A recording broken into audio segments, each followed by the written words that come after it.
All right. Good morning, everybody, and welcome to the Saturday Free School for Philosophy and Black Liberation. So, last couple of weeks we have been talking about the idea of black gods, and today we'll continue this discussion by looking more closely at the crisis of deindustrialization and poverty, especially in a city like Philadelphia. And so, I asked Doc to begin our discussion. Okay. Yeah. I guess mainly this will be a discussion of deindustrialization and poverty, specifically as it is manifested in North Philadelphia.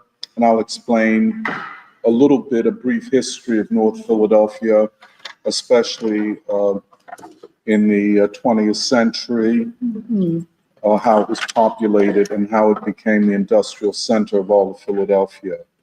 I'll explain all of that. But, in the throes of a crisis like this, it's, as you know, sometimes I become impatient with the pace, especially that Black people are making, and of course the violence. And it's not just Philadelphia, this is every major city. And it's easy to lose, how would I say, a sense of the people who we feel are the central force for change in this society. To put it another way, at every period of American history, Black people have played a role or the central role, and I would argue since the Civil War going forward, the central revolutionary force in this society have been the Black proletariat. And I find it strange and difficult to understand why this so obvious truth is not the center of everyone's analysis. I don't know that I'm making myself clear enough, but why was it so easy to adapt among some, mainly younger people, either Black Lives Matter identity politics, queer theory, or Afrocentric theory? I mean, of course, in a complex society like this, and Black people are very complex, there are going to be all kinds of ideas. But why does one that is so obvious not find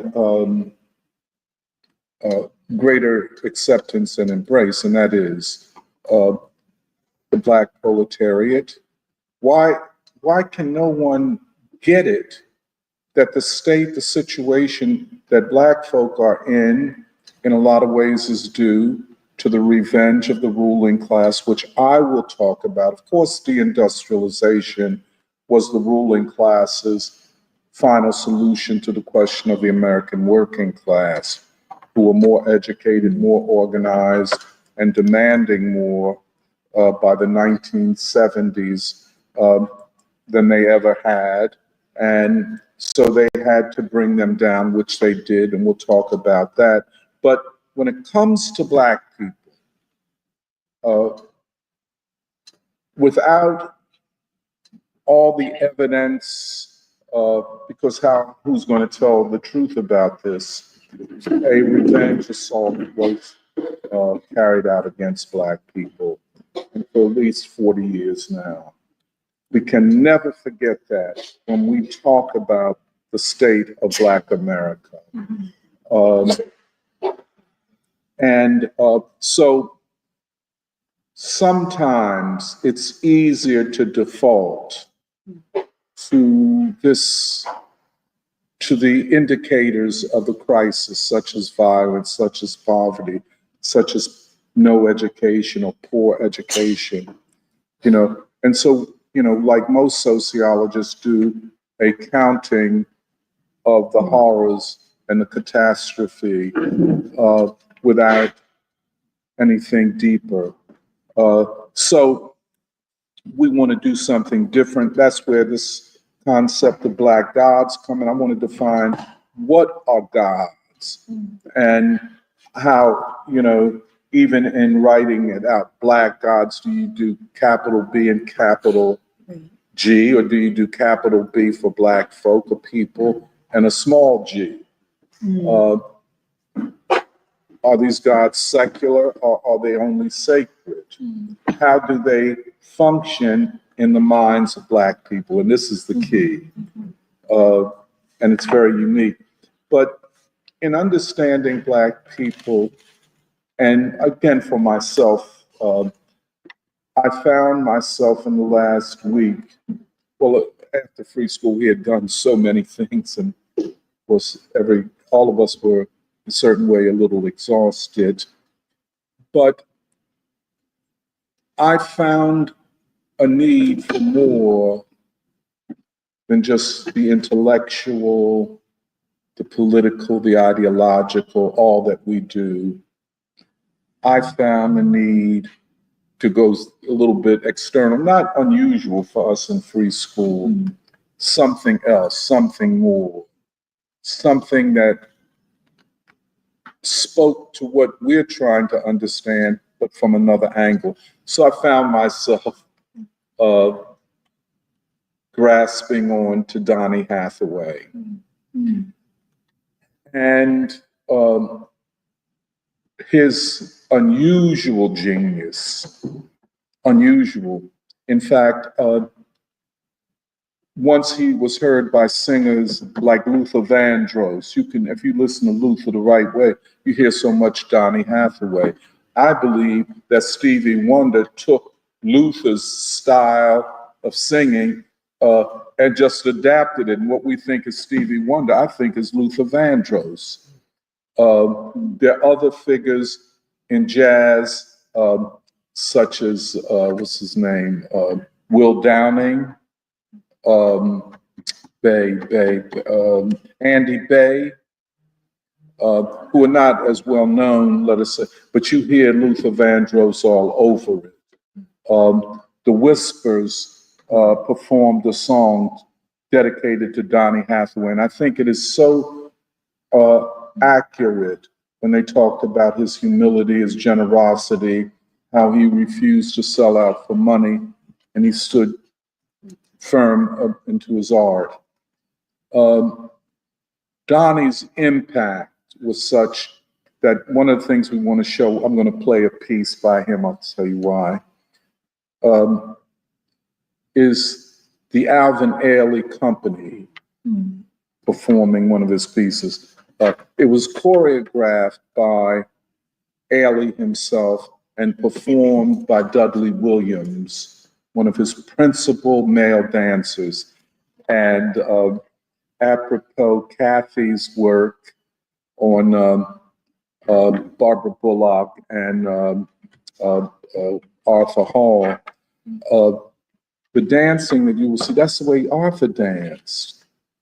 Arthur did African dance, but he also did modern using the Black anthropologist choreographer Catherine Dunham, and they all did Dunham. Dunham was just, and Graham. These two schools of movement. But I want you to look at this dancer and how he performs it, but how he is overcome by Donny Hathaway. I just want to explain some things. Singing is not just singing. When you talk about a great singer, if you talk about an Ella Fitzgerald, or you talk about Aretha Franklin, or you talk about Donny Hathaway, you're talking about high levels of interpretation, not just of lyrics, but of chords, of movement, how the use of the voice. And Donny Hathaway was at the top of the game. He wasn't just a singer. He was an interpreter of ideas. Now, I want to play one thing. Oh, by the way, the reason so many of these singers come out of the church. I won't say the reason. Well, one, the reason is because the church is the place where this great music was incubated, was created, and people learn to sing, learn to perform in the church, not in Juilliard School of Music or the high school, maybe the high school choir, I'm not certain, but it's mainly the church. But it is this point, this moment where the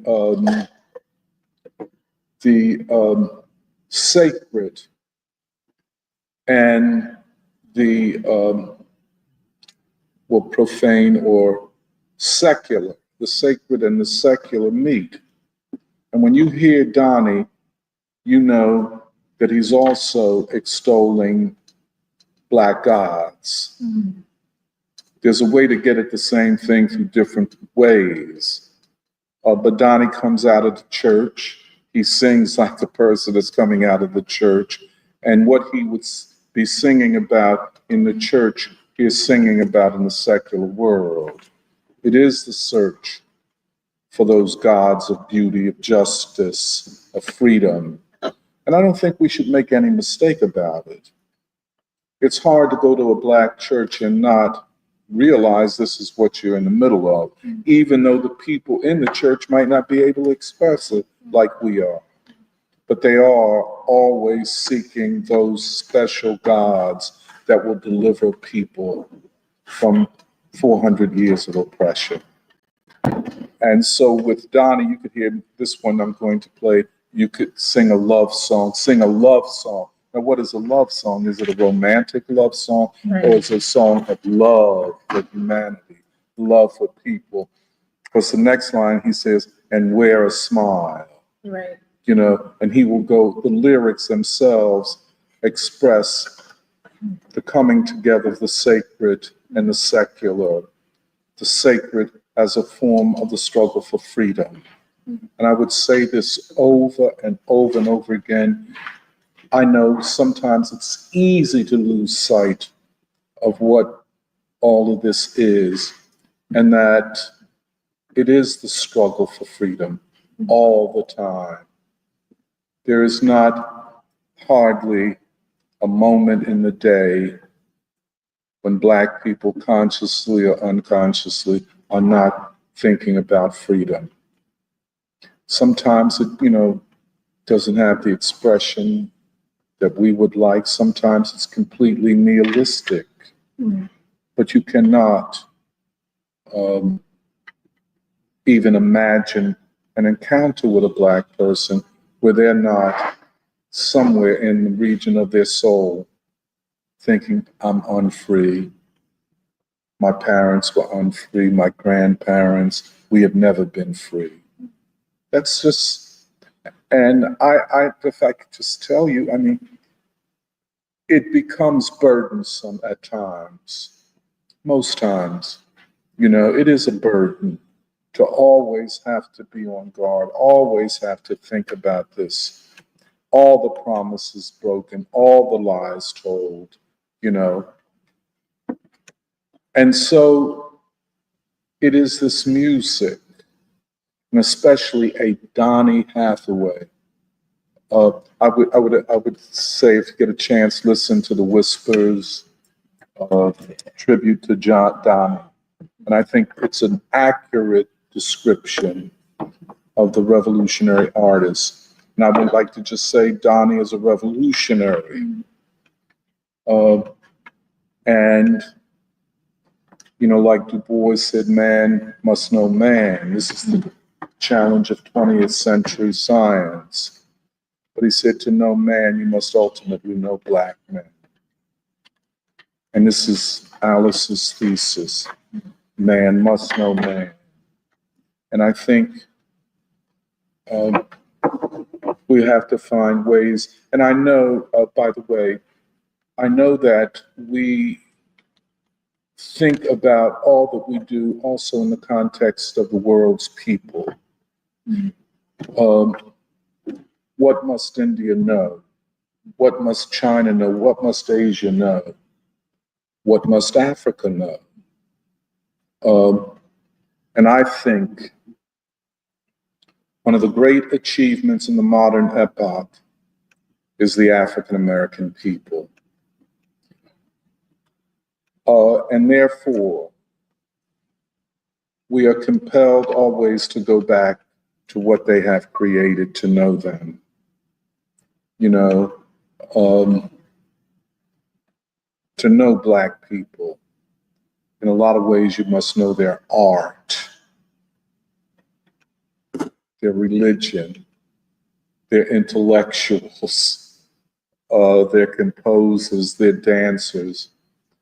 In a lot of ways, there is no America without Afro-America. There is no modernity without Afro-America, to be very for real about it. But I like to, and this is a song by Hathaway. Just a lot of things, just musicologically. First of all, the way he handles the lyrics, his phrasing, his articulation.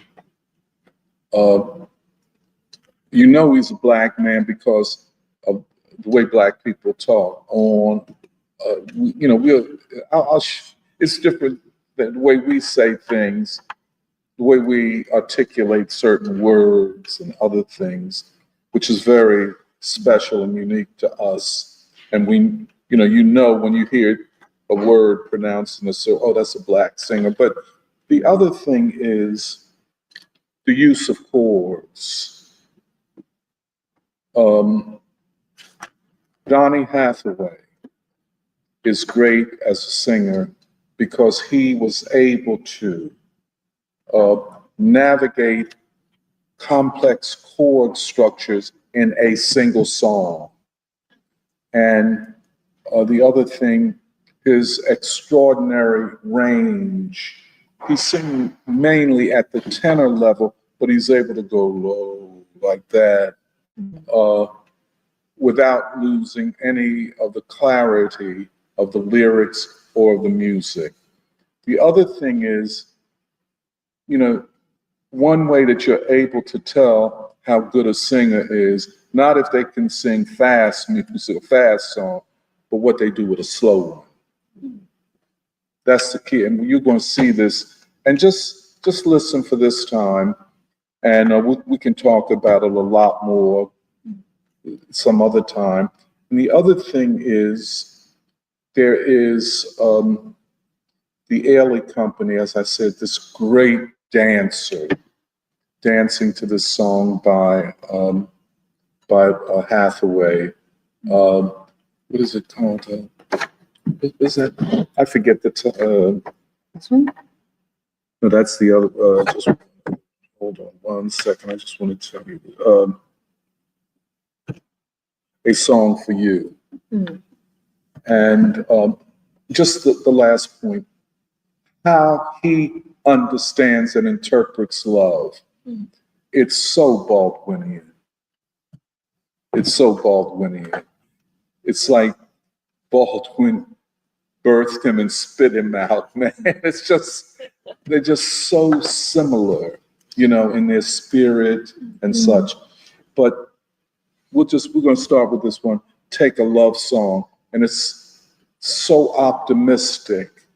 And he's saying how you must live. You must take a love song. You must take a smile. You must take a strong heart, you know? And these human values, that's what I wanted to say. These human values, all of these things that you must take in order to live. But let's listen to it now.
Never lose.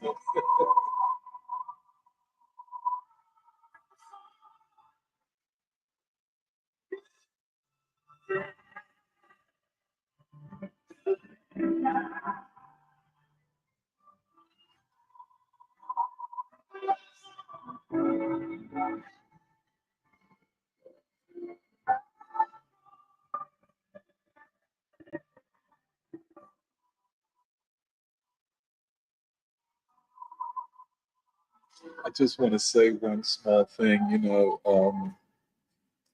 When you talk about Arthur Hall, and all of them, when they hear Downey Hathaway, it's just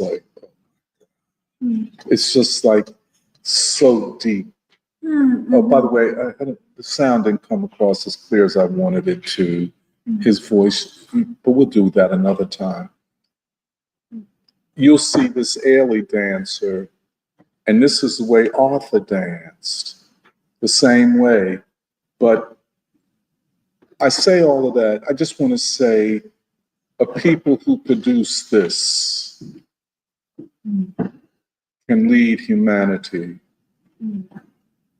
And the only explanation for our losing our way partially is a vicious attack upon us, especially the cognitive and especially the moral and cultural, coming specifically at young people and young Black men, which we'll talk about when we talk about deindustrialization. But this is more definitive of the African American people than all of the horrible things that we often see in cities, especially violence. This is the default. If you want to know the African American people, you must know this. So, and when you get a chance, y'all can listen to it and pull up the lyrics. But the whole sense of, take a love song and sing it. Because love and freedom are not separate in the Black consciousness. They really are not.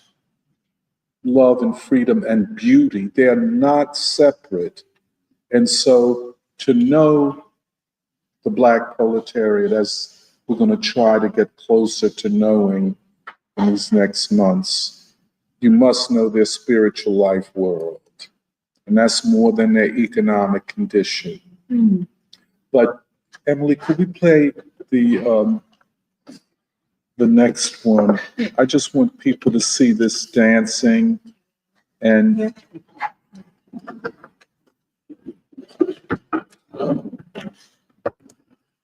this is an Ailey dancer.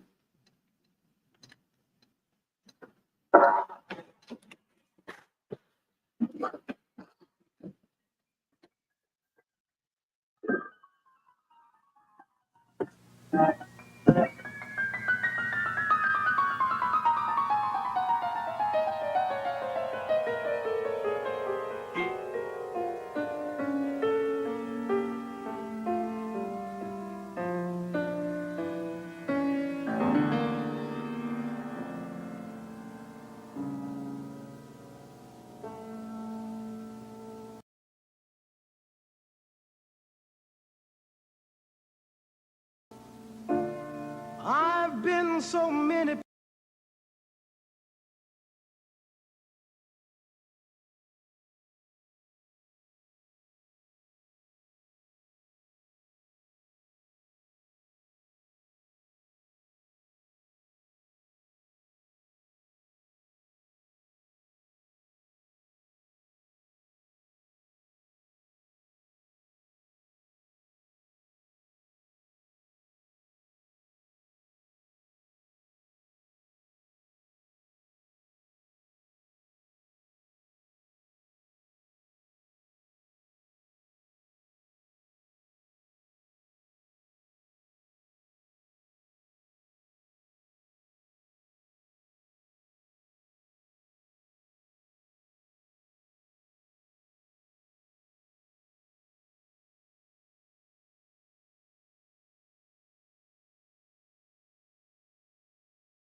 Uh, Yeah, you think so? Yeah, yeah, yeah.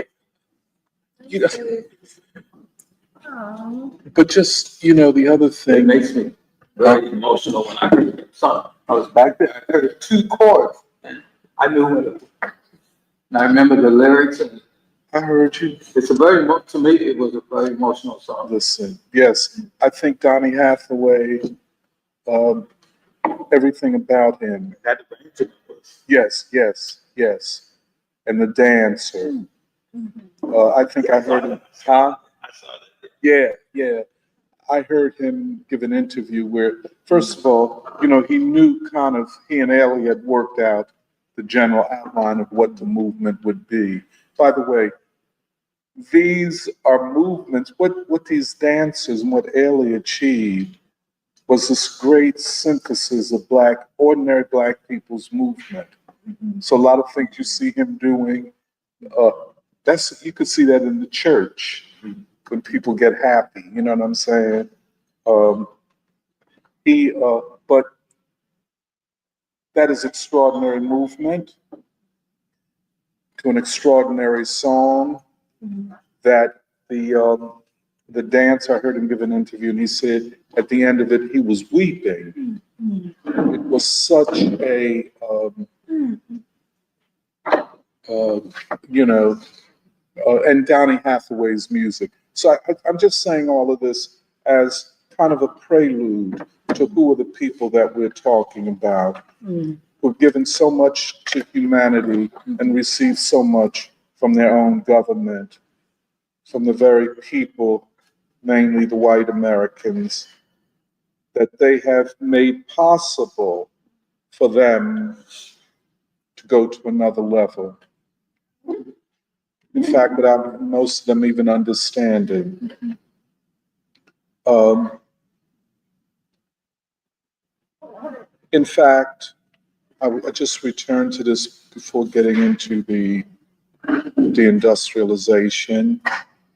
Um, I think the category of black gods, and I'm thinking with small g right now, it is apparent that you listen to Donny Hathaway's from Washington, D.C., grew up a poor kid like everybody. This dancer, Dudley Williams, no one gave him a scholarship to learn dance. He comes from the people. It is the soul of black people that produced him, in particular, the black church. Everybody has to go. That's the beginning, institutionally, of a realization of art and blackness. But in secular terms, it is a search for black gods. The secular black gods of freedom, justice, art, beauty, singing, peace. If we were to study any church, any black church, or any mosque, I think if you ask, what is God, who is God, they would associate God with love and peace and freedom and beauty. There is no two ways about it. And that's why this music can go between the sacred and the secular and pretty much nothing be lost. I say that because these crisis conditions and the catastrophe that has befallen Black folk and increasingly the nation, the answer must also be found in the spiritual capacity of the people to fight and to not give up.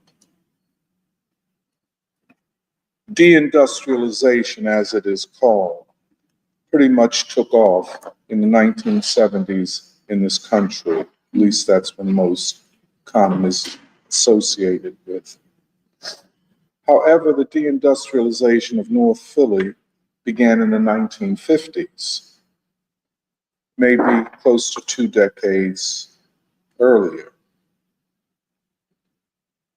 But deindustrialization is part of the drive to consolidate and expand the American empire. To hold on to the empire, the ruling class, the ruling elite, the military, the corporate elites, the universities, without blinking an eye, were prepared to sacrifice the American people. We have gone on deindustrialization tours, and I've tried to explain what was lost, not just in physical terms, and we can see it all around: abandoned factories, abandoned shipyards, abandoned people, but really the undermining and destruction of a working class that was admired all over the world, contrary to far leftist thinking. They were admired for their education. I saw it in my own family. I saw it with the women who worked with my mother. They all had high school educations, and they were all far better educated than most college graduates today. They were educated women. They were articulate women. They were women that upheld institutions like churches, educated children, and held on to families, often when they were the only breadwinner, which in a lot of ways, I don't know that we even saw that as a deficit. It was just normal, you know? And that is often because men were held back. But interestingly enough, I don't recall a gender gap back then as we see it today. So maybe we'll talk about that.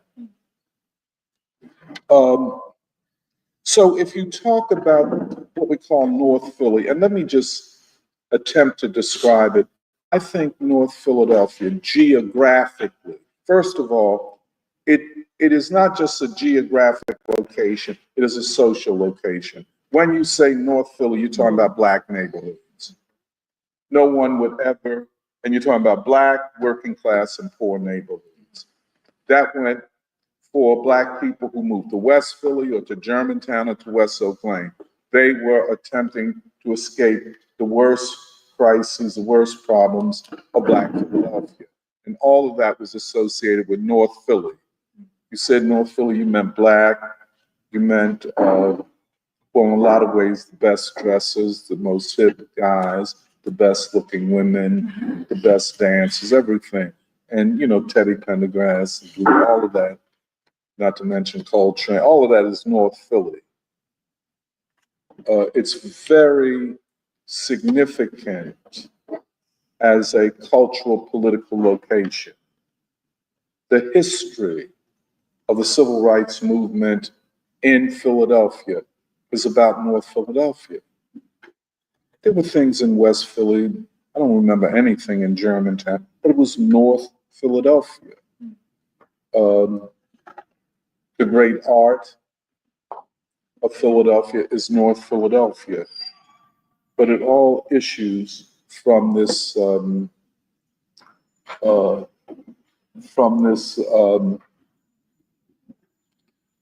working class, this proletariat.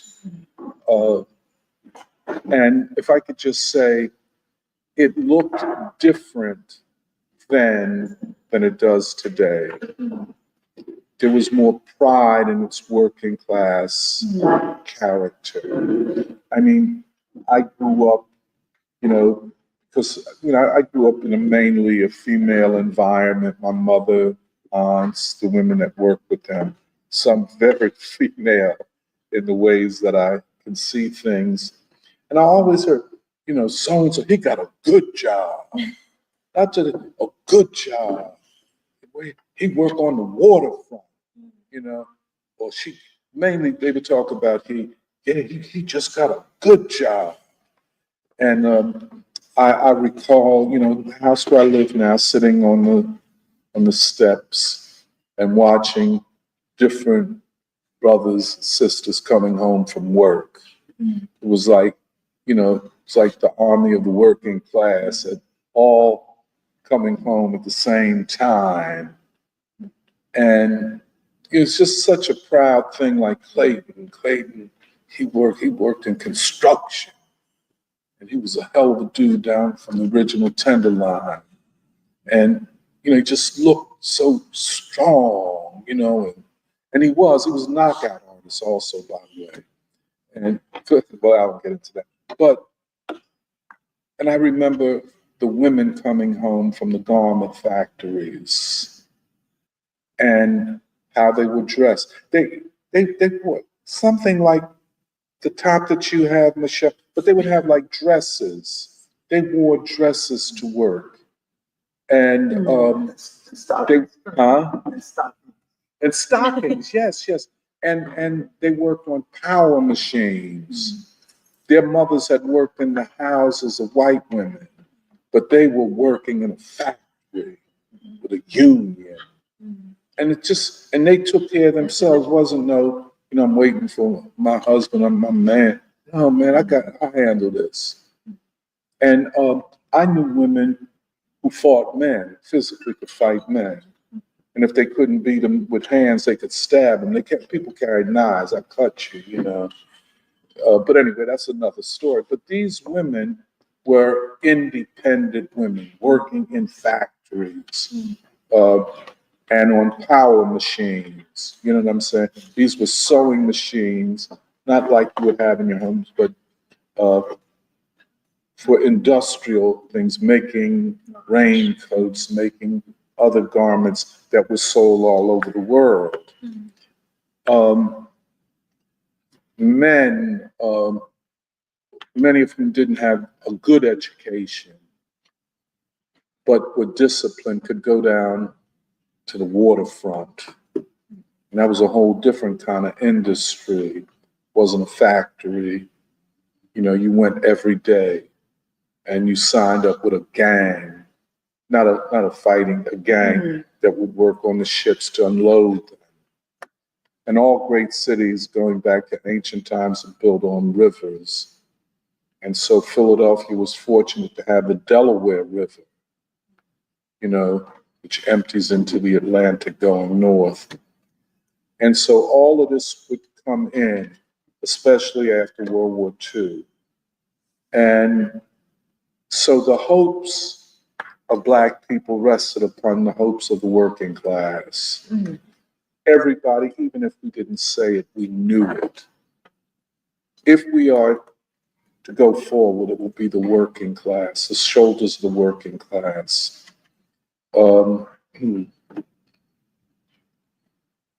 My neighborhood was a Black neighborhood. It was North Philly. I knew there were white people that lived on certain streets down towards Spring Garden. We didn't interact with them, and they didn't interact. Everything was Black. That's how segregated things were. I mean, can you imagine to segregate cemeteries? Everything. And like I was telling y'all, the assumption is that if a Black person bought a house on your street, immediately the property values would decrease. No matter how good that Black person was, how stellar their reputation, whatever. But the concept that Black people devalue everything. And so we all carry that spiritual burden. None of us have overcome it. And we just don't know how deeply embedded some of this is, where you're always told, no matter what, you're never good enough. You don't have this American dream because you don't deserve it. This is where the immigrant question becomes very, very difficult for Black people, because they then in the 80s and 90s began to refer to Asians, especially South Koreans, as the model minority, which was a slap in the face to us, and we knew it. We understood, kind of, we decode the white man in ways that most people don't. Oh, they're the model, and we the ones that fought for civil rights. We're the ones that fought, but anybody else is a minority, model minority. So I say that to say the life world of Black people was just that, a separate life world, a segregated life world, a life world based upon struggle all the time, and finally the search for gods of the metropolis, gods of the Black working class, gods of the future. North Philly became the manufacturing center of Philadelphia in the 20th century, probably the late 19th century. You can go to any other part of Philadelphia, you don't see the concentration of factories the way you see them in North Philadelphia. I don't even think I recall even a factory in West Philadelphia. I don't think there are many in South Philly. But you go to North Philly, there is a high concentration of factories. This is also after the Civil War and Reconstruction with the great migrations from the South. The area of settlement where Black people were allowed to live was North Philly, close to factories. So when we go around Philadelphia, I will try to show you all the traditional neighborhoods of North Philadelphia. As the Black population throughout the 20s and 30s and 40s and 50s increased with people coming from the South, white people left the area. And then with the civil rights movement and pretty much with the development of the economy, was then made available to white people to live in suburbs or white exclusive neighborhoods, because they believed that to be around Black people was to devalue themselves, their children, their schools, their property. But as they moved, for instance, out of West Oak Lane or parts of Germantown, Black people seeking to escape the situation of high rents, of tenancy, of poverty, of crime, moved into like West Oak Lane, West Philly, and like that. So when you see Black people, for example, if you go around, take Chestnut or Walnut Street going west from the University of Pennsylvania, most Black people that live in those houses, and they are beautiful houses, by the way, arrived there only after the 1950s or 60s, and only after white folk had decided they wanted to live in the suburbs. And this was sold, Levittown, all this, the cheapest, crazy. And then you'd have to have a car, you'd have, it's based on having cheap oil from the Middle East. A whole economy rooted in white supremacy, which ultimately and finally came back to strike white people in the ass with deindustrialization. I think you can see the cycle. But nonetheless, Black people moved out, but yet North Philadelphia remained the highest concentration of Black people. And however we define North Philly these days, it remains so. Back in the days, North Philly was pretty much, we could say, from, let's say, Girard or maybe Fairmount, going north. At some points, it would bleed over to the west side of Broad Street. Yeah. For example, if you go up like on 16th and Master Street, and you walk west, well, there was always a pushback of Black people moving too far, because then you would be getting close to Strawberry Mansion, which was a heavily Jewish neighborhood. They'd have Jewish bakeries and stuff up there. And so we were slowed down from moving west towards Strawberry Mansion, but encouraged to stay where we are or move east. So the population of Black people in what is known as North Philly, that is, let us say Girard, Poplar, going north, would be on the east side of Broad Street. But it would stop. Now, at one point, it stopped at Lehigh Avenue. But always there is this conscious management of where Black people can live and how quickly they would replace white people who are moving to the suburbs. And often we would pay much more than anyone else to get a better house, a better neighborhood, a cleaner neighborhood. You know what I'm saying? But it is this aspiration. So when we go in North Philly, you will see factories and churches, often both abandoned. But the spiritual life world, in a lot of ways, is defined by the principal institution of Black life, which is the Black church.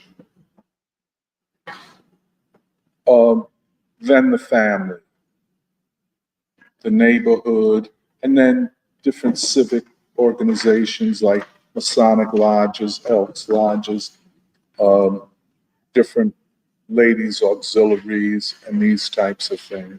But a high predisposition for organization, where the factory and the church, the shop steward or union leader in the factory could be the president of the deacon board in the church. Right. He said, so all of this was one. Therefore, the deindustrialization of North Philadelphia anticipates and precedes the deindustrialization of Philadelphia,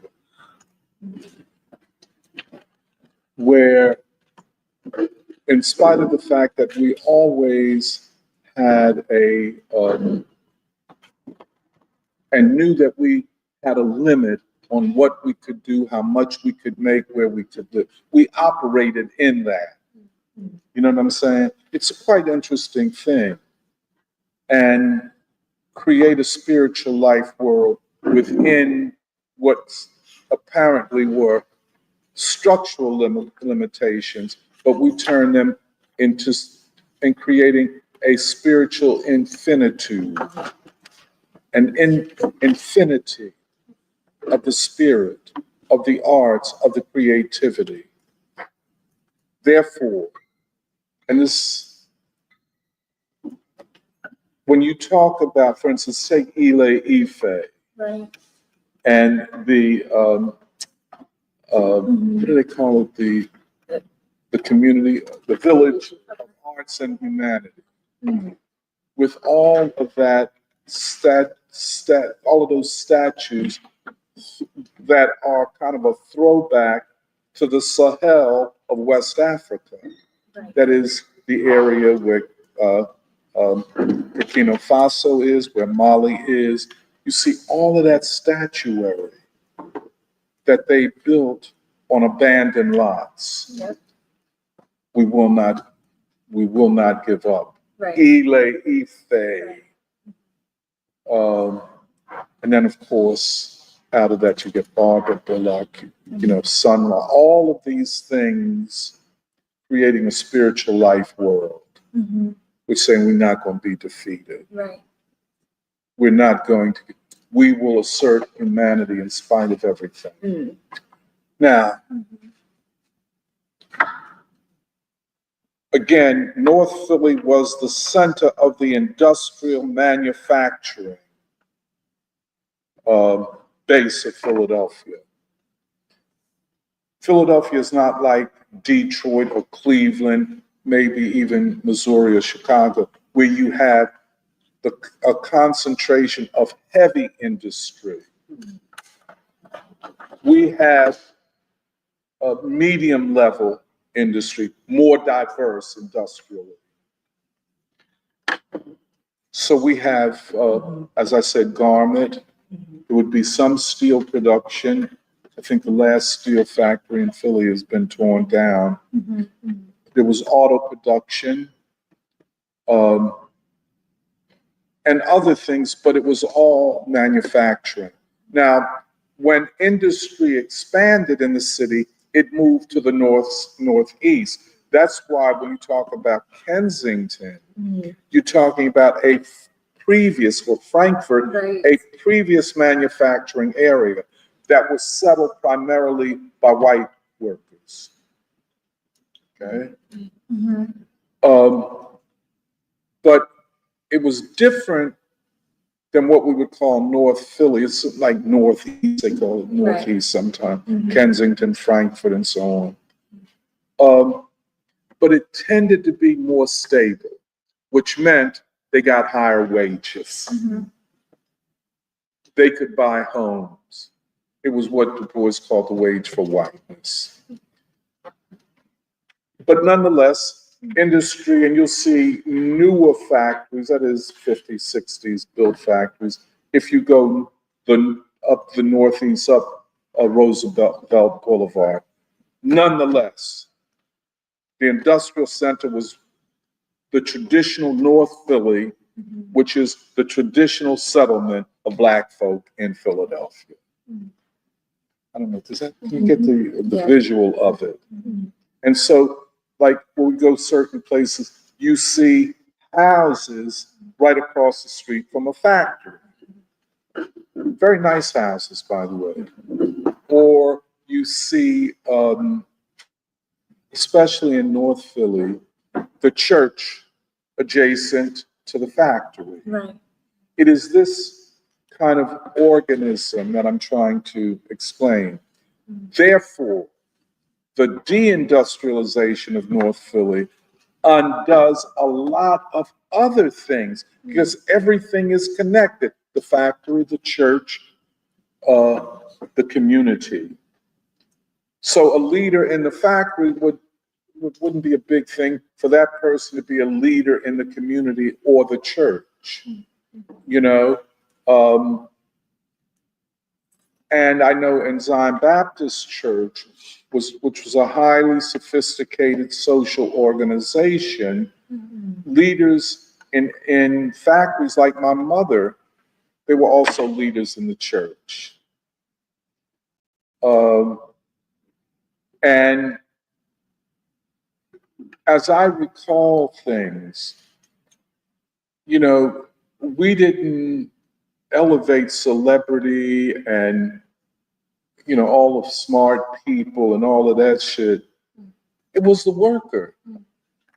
As I remember it, okay, you know, a person was a lawyer. Oh, he's a lawyer, you know, oh God, you know. But the day-to-day leadership in the church and in the community were workers. Again, deindustrialization began in North Philly in the 1950s, perhaps the late 50s, at the very time the civil rights movement was taking off. Garment factories where my mother and aunts and the ladies that I grew up around worked moved to the South, seeking cheaper labor on their way to move out the country, period. The industrialization that did occur was mainly new factories being built in primarily all white suburbs. So you get it in Ohio with, for example, Lordstown, Ohio, where they have a famous auto plant. I don't think it's there anymore. Lordstown. But the working class was primarily white. But not far from Lordstown is Detroit. And Detroit, the workforce was increasingly becoming Black and taking on characteristics of the Black proletariat. In Philadelphia, there was no place for Black workers to go. We were locked in because of the segregation of housing. We couldn't live everywhere. We couldn't live in the suburbs.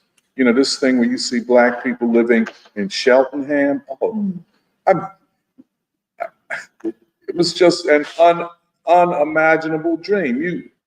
We never thought of ever living in any suburb until the suburbs start going down and white people start seeking out newer suburbs. And so we could move in there. But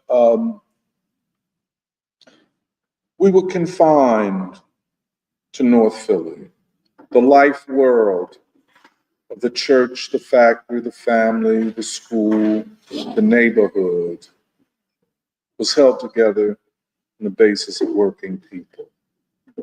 I want to emphasize that if this city is worth anything, the value of this city has more to do with the Black working class than any other group. The Black working class has remained through good times and bad times.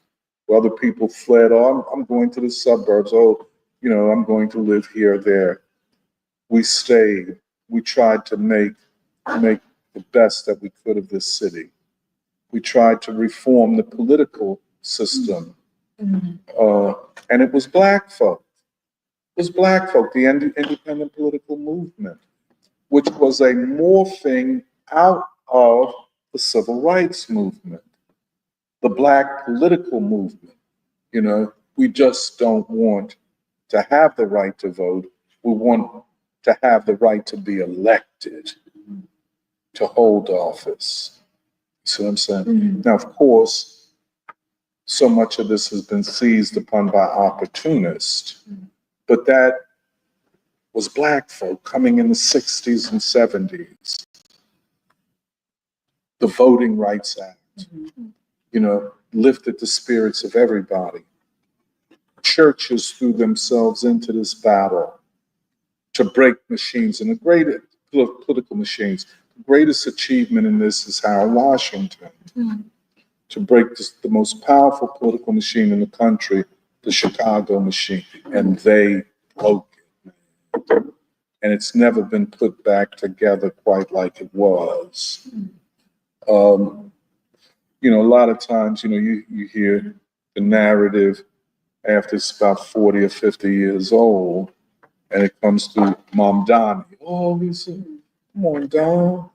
The basis for you was laid 30, 40 years before you even came or even thought about anything. And it was the Black movement to reform the governance of big cities.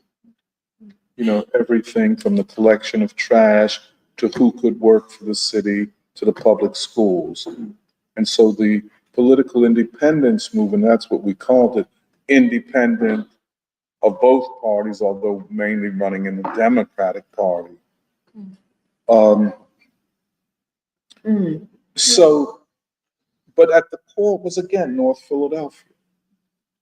The political movement of independence was based in North Philly. It was based there because the level of consciousness, the level of resistance is stronger there.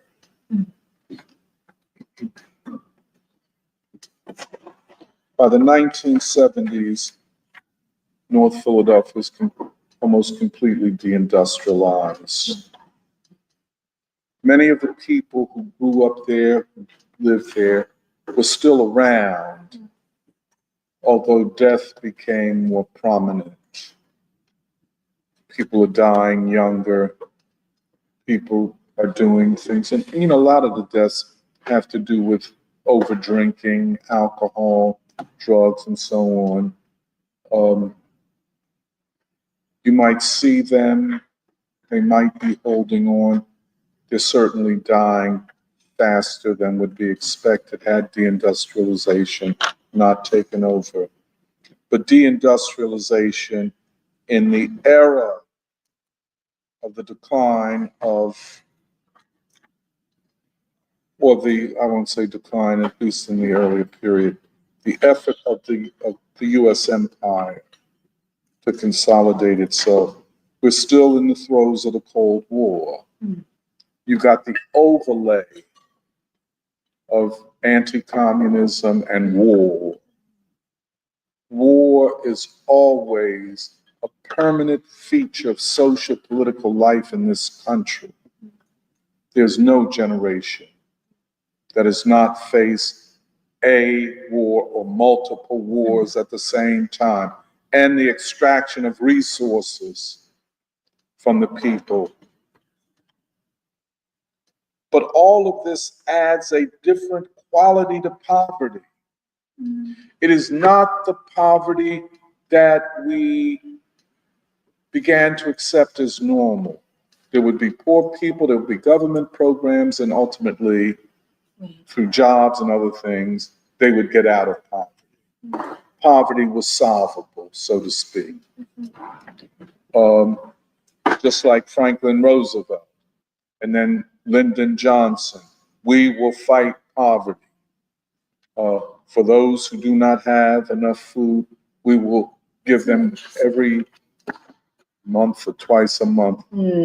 Government, trucks and so on would bring cheese and flour and other things to poor people. And then there was expansion of the welfare system and the idea of different programs for children and youth of the poor.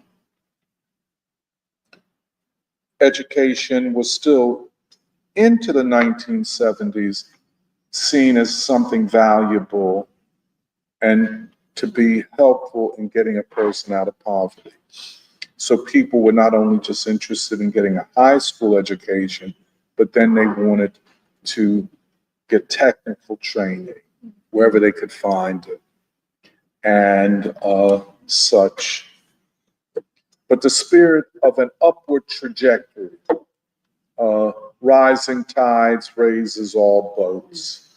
So we thought that the nation will never fall, that America, in spite of its wars and in spite of its racism, was a upward trajectory, an upward movement of the people. And as the nation moved up, as the nation became more wealthy, so would Black people. But we would have to protest and call for a redistribution of the wealth and income and jobs of the country.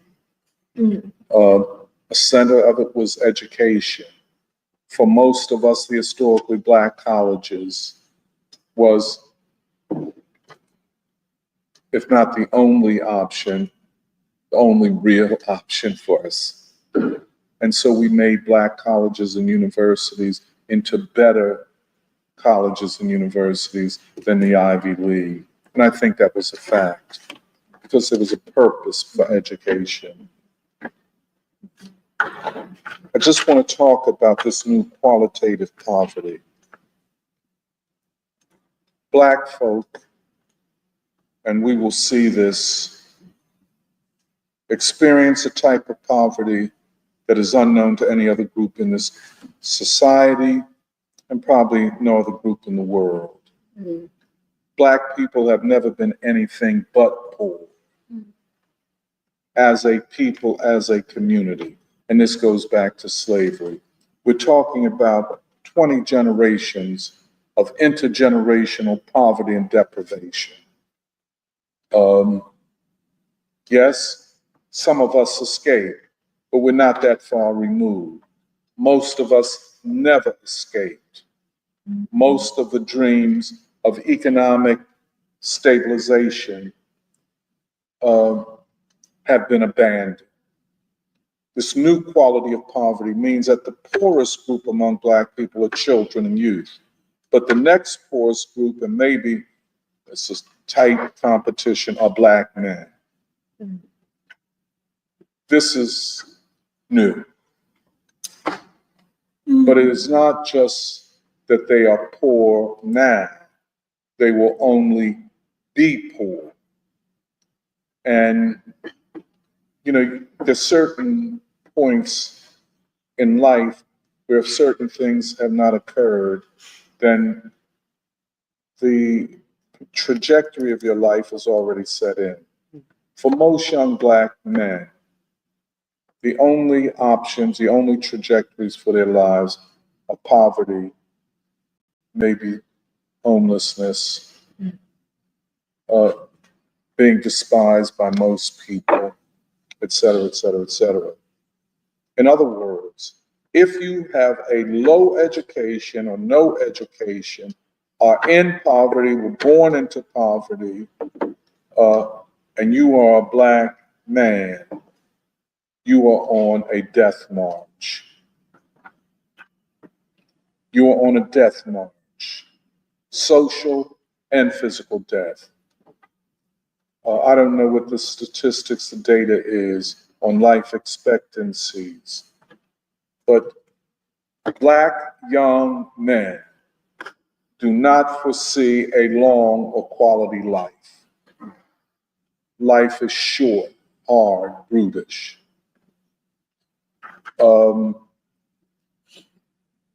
They understand that they have been abandoned by society. The children of these young men adopt the values and attitudes of their fathers and uncles and big brothers. This is qualitatively new. That's why when Daoud said it's never been like this, the violence, he is right. There's something about this that is unprecedented, maybe in history, of a people who are murdering their own in this way, without a sense of remorse and almost normalizing it, except in a situation of a civil war, ethnic, racial, or class civil war. This is unprecedented.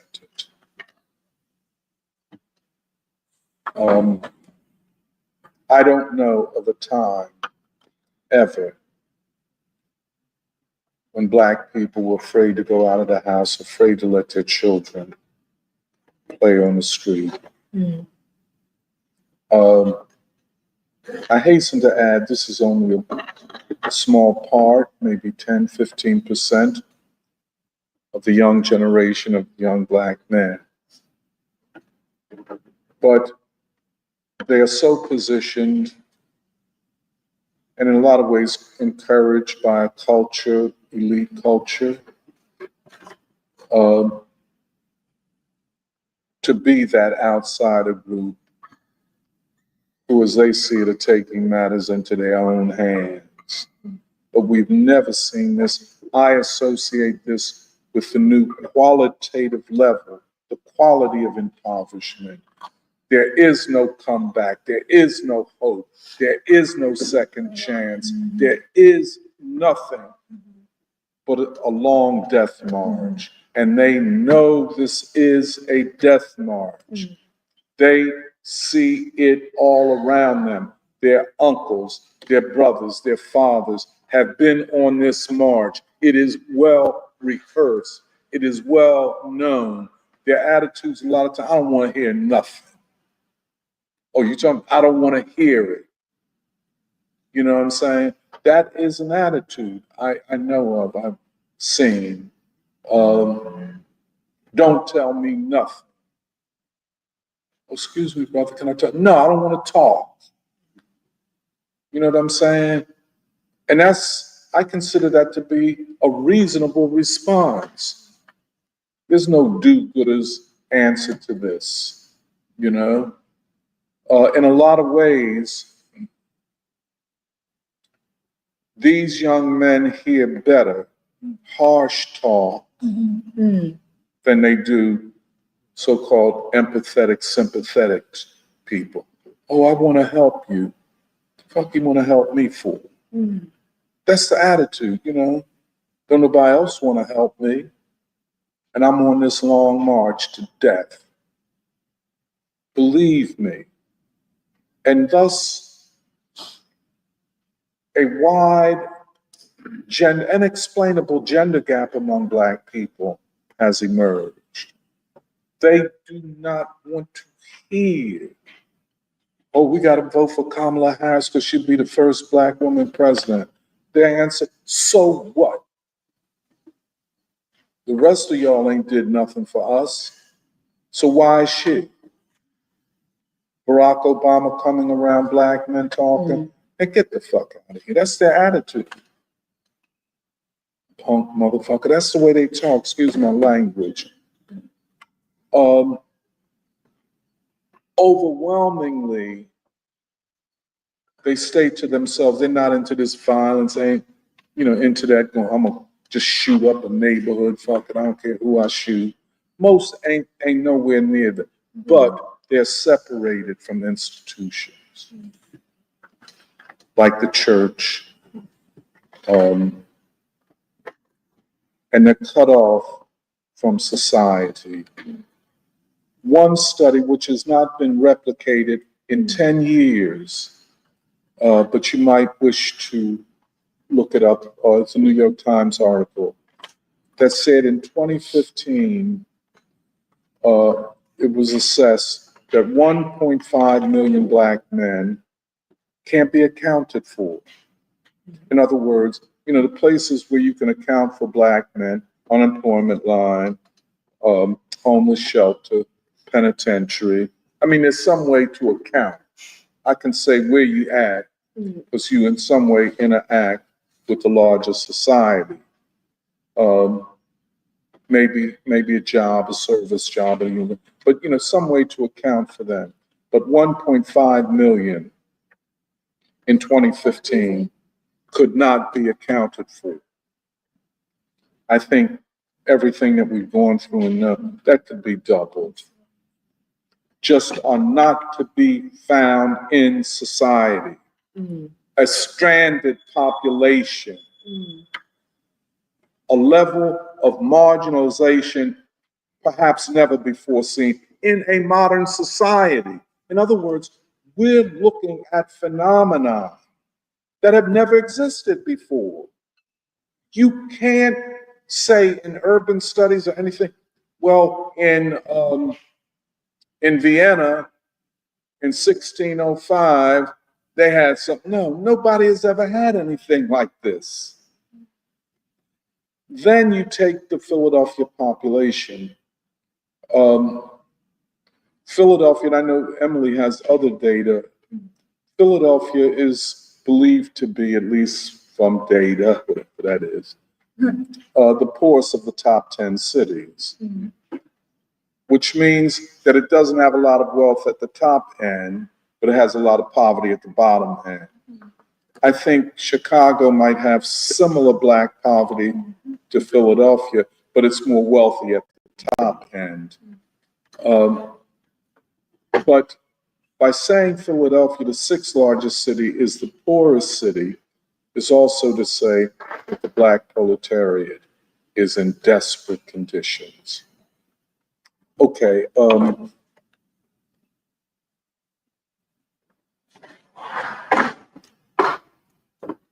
But then this is overlapping with this $37 trillion sovereign debt.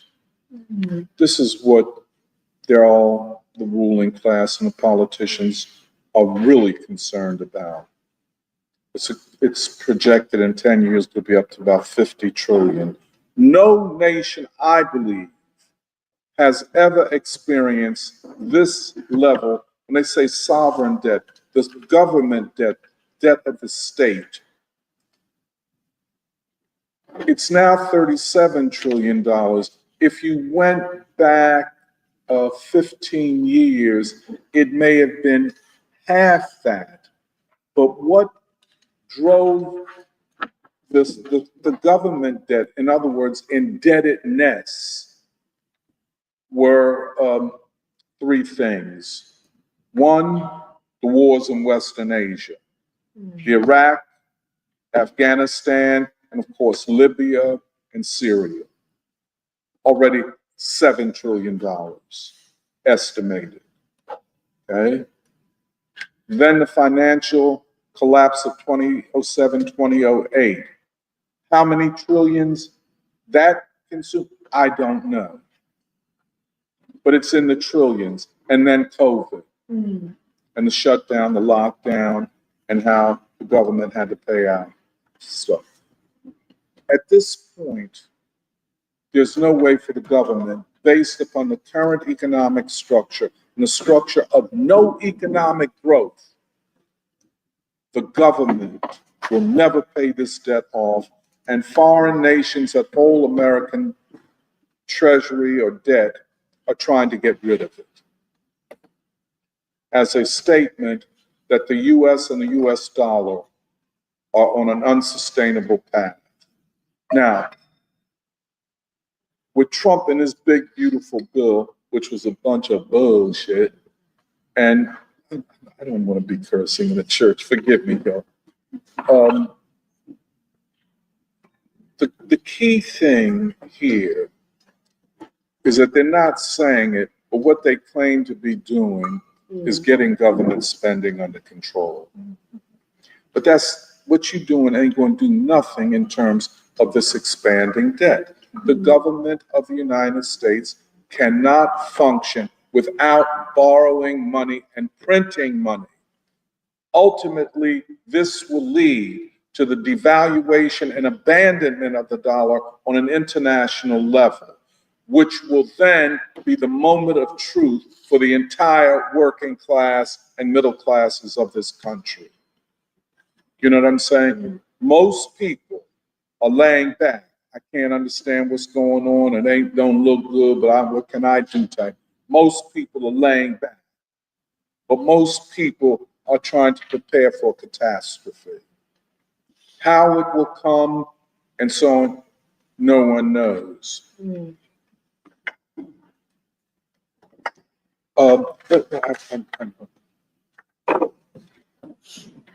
We have talked about a struggle of a new type, and it will have to be. Going forward, the struggle will look more like the civil rights movement. Leadership will talk more like and explain the world more like Martin Luther King.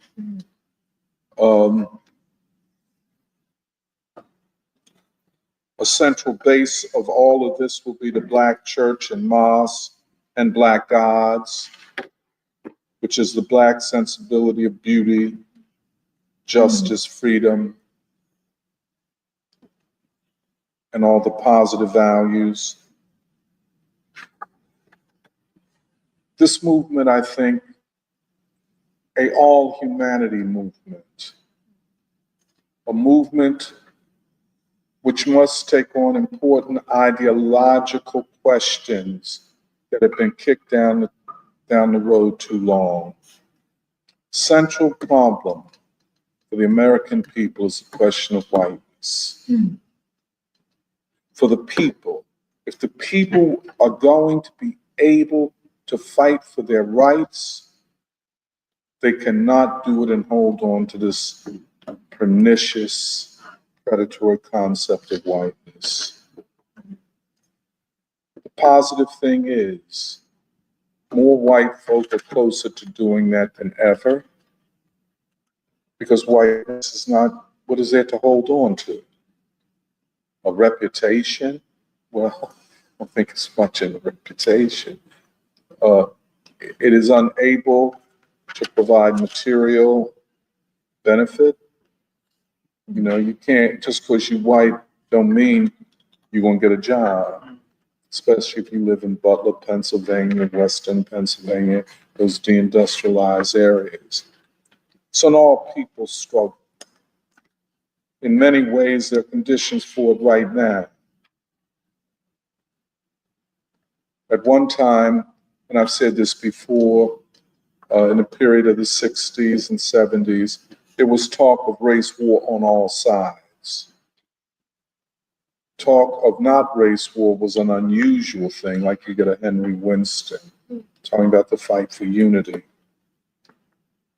I have not heard the word race war, except, you know, on MSNBC and the liberals and so on. And the French The people are more the right fringes. yeah. White People are more predisposed to seek a path to unity. The American people, and when I say the American people, I'm including them in their totality, which includes Black folk, Hispanics, Asians, and white people, are less racist than they've ever been. Are we where we need to be? No, less racist. The other thing is the American people are war exhausted, and ultimately they will seek out ways and ideas to do away with all this military spending. Already it's taking place with respect to Israel. The majority of American people don't want to give them a dime, do not identify with them, and feel they're using the American government. But I'll stop there. I think, we have to think now about resuming our efforts to study deindustrialization of North Philly. I'll do all that I can to show the neighborhoods that I'm familiar with, to show the factories, and I've done some of this, but there's more, and to look at the way the geometry, the spatial organization of the city, how that has been broken, abandonment, all of these lots. But when factories and communities and home ownership were all kind of linked together, it created a certain ecosystem that has been broken and such. So we want to look at all of that, but we want to look at things again in their totalities, because we want to know if the people are to have the capacity to, over time, shift the political, ideological center of this country. A lot of ways it will be the capacity of the people is intertwined with the capacity of Black people. Mm-hmm. Black folk are the most capable to resist. They bring tremendous gifts, tremendous possibilities, and so on. But the rest of society must be open to Black people. That's going to be a hard one. I know Alice often talks about this, the immigrant, the Asian community can't see Black people. Not can't, don't want to see Black people. You understand? Because I'm on a mission. I got to, yeah, but that mission might fail. So yeah, I'll stop there. Thank you. I'll turn it over to Emily. I have a question. Go ahead. Yeah. When North Philly was in its heyday, I mean, as you You say north of what? North Philly. North Philly, yes. You'll understand why I asked this question. But there's some things clearly missing in my knowledge. Yeah. Did North Philly ever have the kinds of, to any degree, the independent, what would you call it, lines of communication or supply lines, in quotes, from like Black farmers and No. Black, like the Greenwood in Mississippi? Yeah, I mean, no. That's an interest. We didn't. Now this is my recollections. Most of us came from the South, South Carolina, North Carolina, yeah, and didn't intend to go back there except to visit, the South, But anyway, we were not attempting to establish an independent economy. We were attempting to struggle and work within the framework of the existing economic relationships. The assumption being that the American economy, especially after World War II, was on an upward, yes. So almost everybody was working, and almost everybody that worked in Philadelphia was in a union. I mean, that's a spectacular visual just to see. And, we had a recent strike, District Council 33, which I think the union leadership failed the membership. But they always fail the membership, and they always fail because they fight each other more than they fight the city. But we had placed our hopes in the upward movement of the industrial economy, of American capitalism, that it had produced a white middle class, middle class income, and why not for Black people? And we would fight for that. And the unions, the churches, the civil rights organization were all a part of that. Okay, go ahead. On a more speculatively, I know you said that people weren't intentionally trying to create a separate or precinct, but was there any, I mean, to your knowledge, anybody shipping cabbages up trucks from the south, in the same way that the long distance truck? So there was none of that. So there were no grocery stores at all in the Black community that had ties back with farms in the south. No, we didn't have that. Why do you think? No, well, let me not say. No, I understand. Yeah, but that's a good. But that, see, and I'll just kind of say this. See, the visual. I mean, the vision was to transform America, and it was. And this wealthy nation, which had a maldistribution of income and wealth and a racial distribution of income and wealth, had to be changed. And that's why, but to change this, and King was right, it would change America for the better. Now we've hit this crisis because we did not hear King. And I don't care whether it was, the Nation of Islam was trying to buy farms and produce an independent economy. But I don't think, outside of the Nation of Islam, I don't think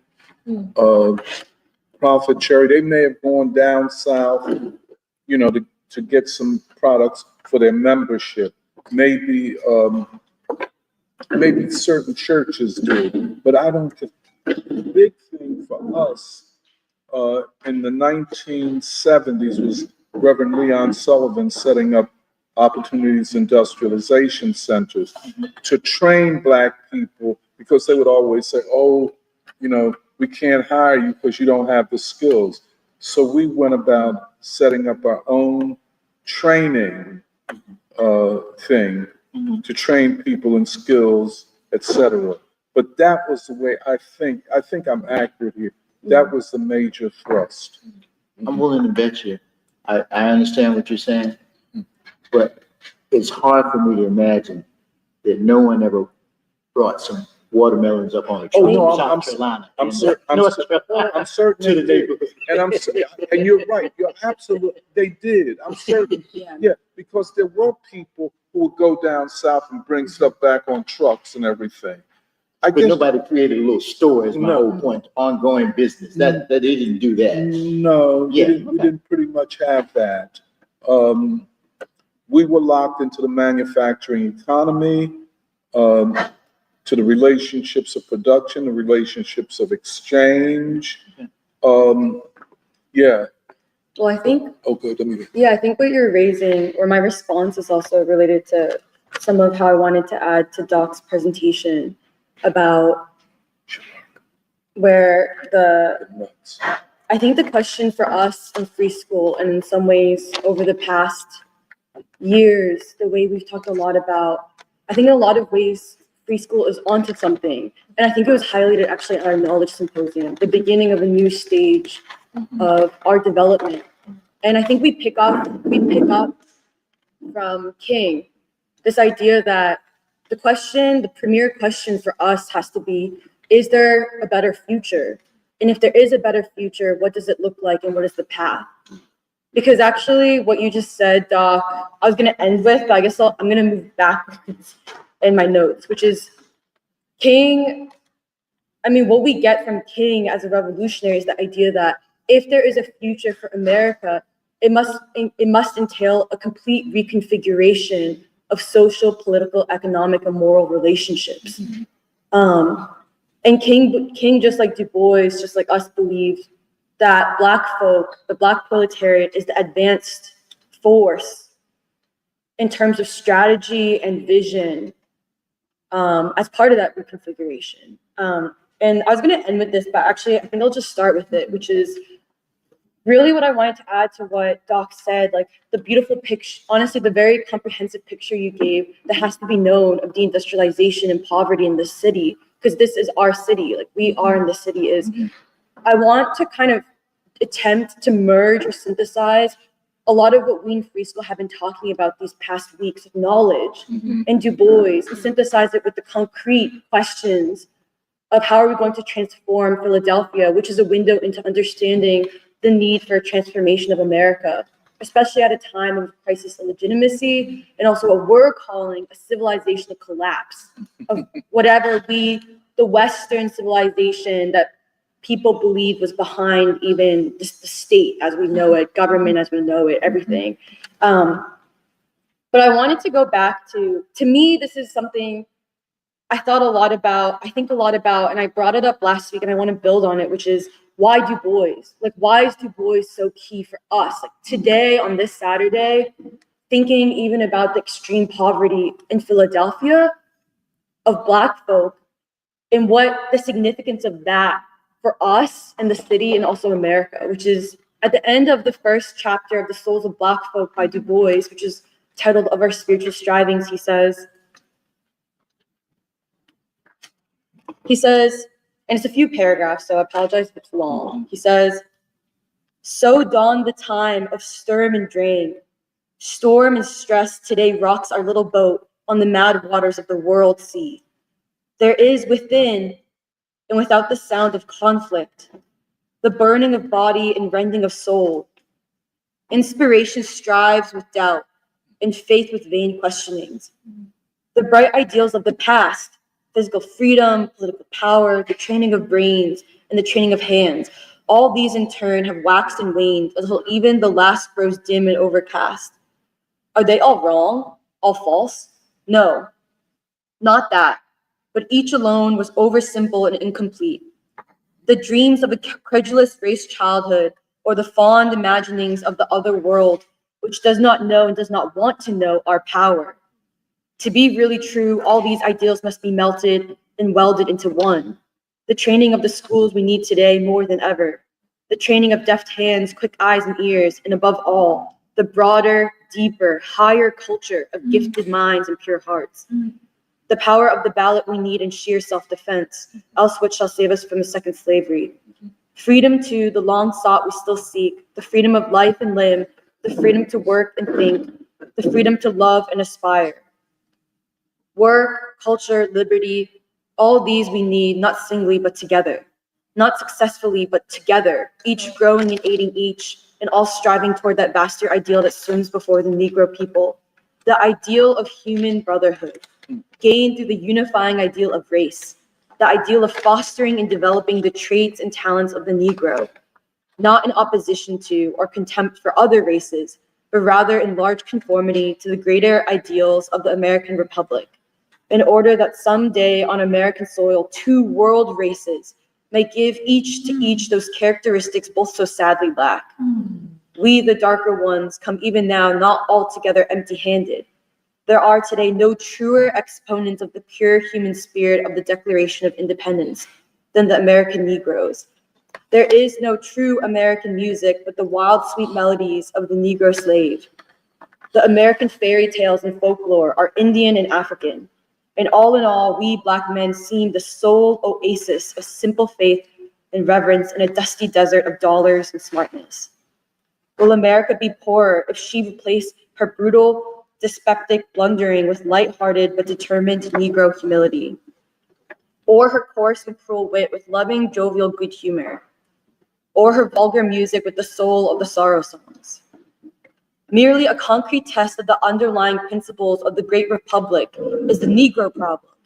And the spiritual striving of the freedmen's sons is the travail of souls whose burden is almost beyond the measure of their strength, but who bear it in the name of a historic race, in the name of this, the land of their fathers' fathers, and in the name of human opportunity. And then he ends with this little, like just a few sentences that actually I find to be the most important, where he says, "And now what I have briefly sketched in large outline, let me on coming pages tell again in many ways, with loving emphasis and deeper detail, that men may listen to the striving in the souls of Black folk." And that last part I think is really important because Dubois, this is something I wanted to say, which is, I think the reason free school is so special, the reason we're onto something is because we, like Dubois, put loving emphasis on the strivings, the souls of Black folk as an essential category of knowledge if there is to be freedom or a future for America, if not the world.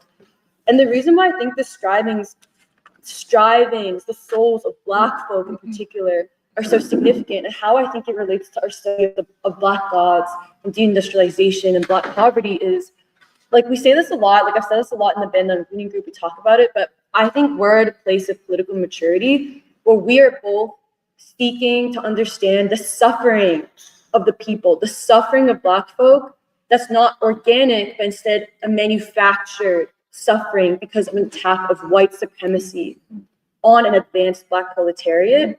We seek to understand the suffering, the reality of the crisis, and we seek to understand the resistance of the Black proletariat. Because even in the beginning of the Souls of Black folk, Du Bois makes the point where he says, why is it that we have an African American, not Africans brought to this country who become white Americans, but why is it that after emancipation, African Americans are born? They do not assimilate to whiteness, they do not assimilate to white standards, but rather create a civilization and potentiality, an alternative civilization, a pathway for all people on this continent to escape the chains of Western civilization, the failures of Western modernity.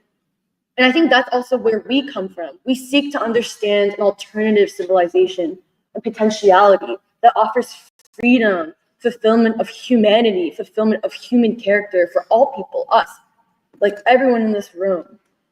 And so I kind of wanted to even ask the question of, like, why Black gods? Why do we focus on Black gods?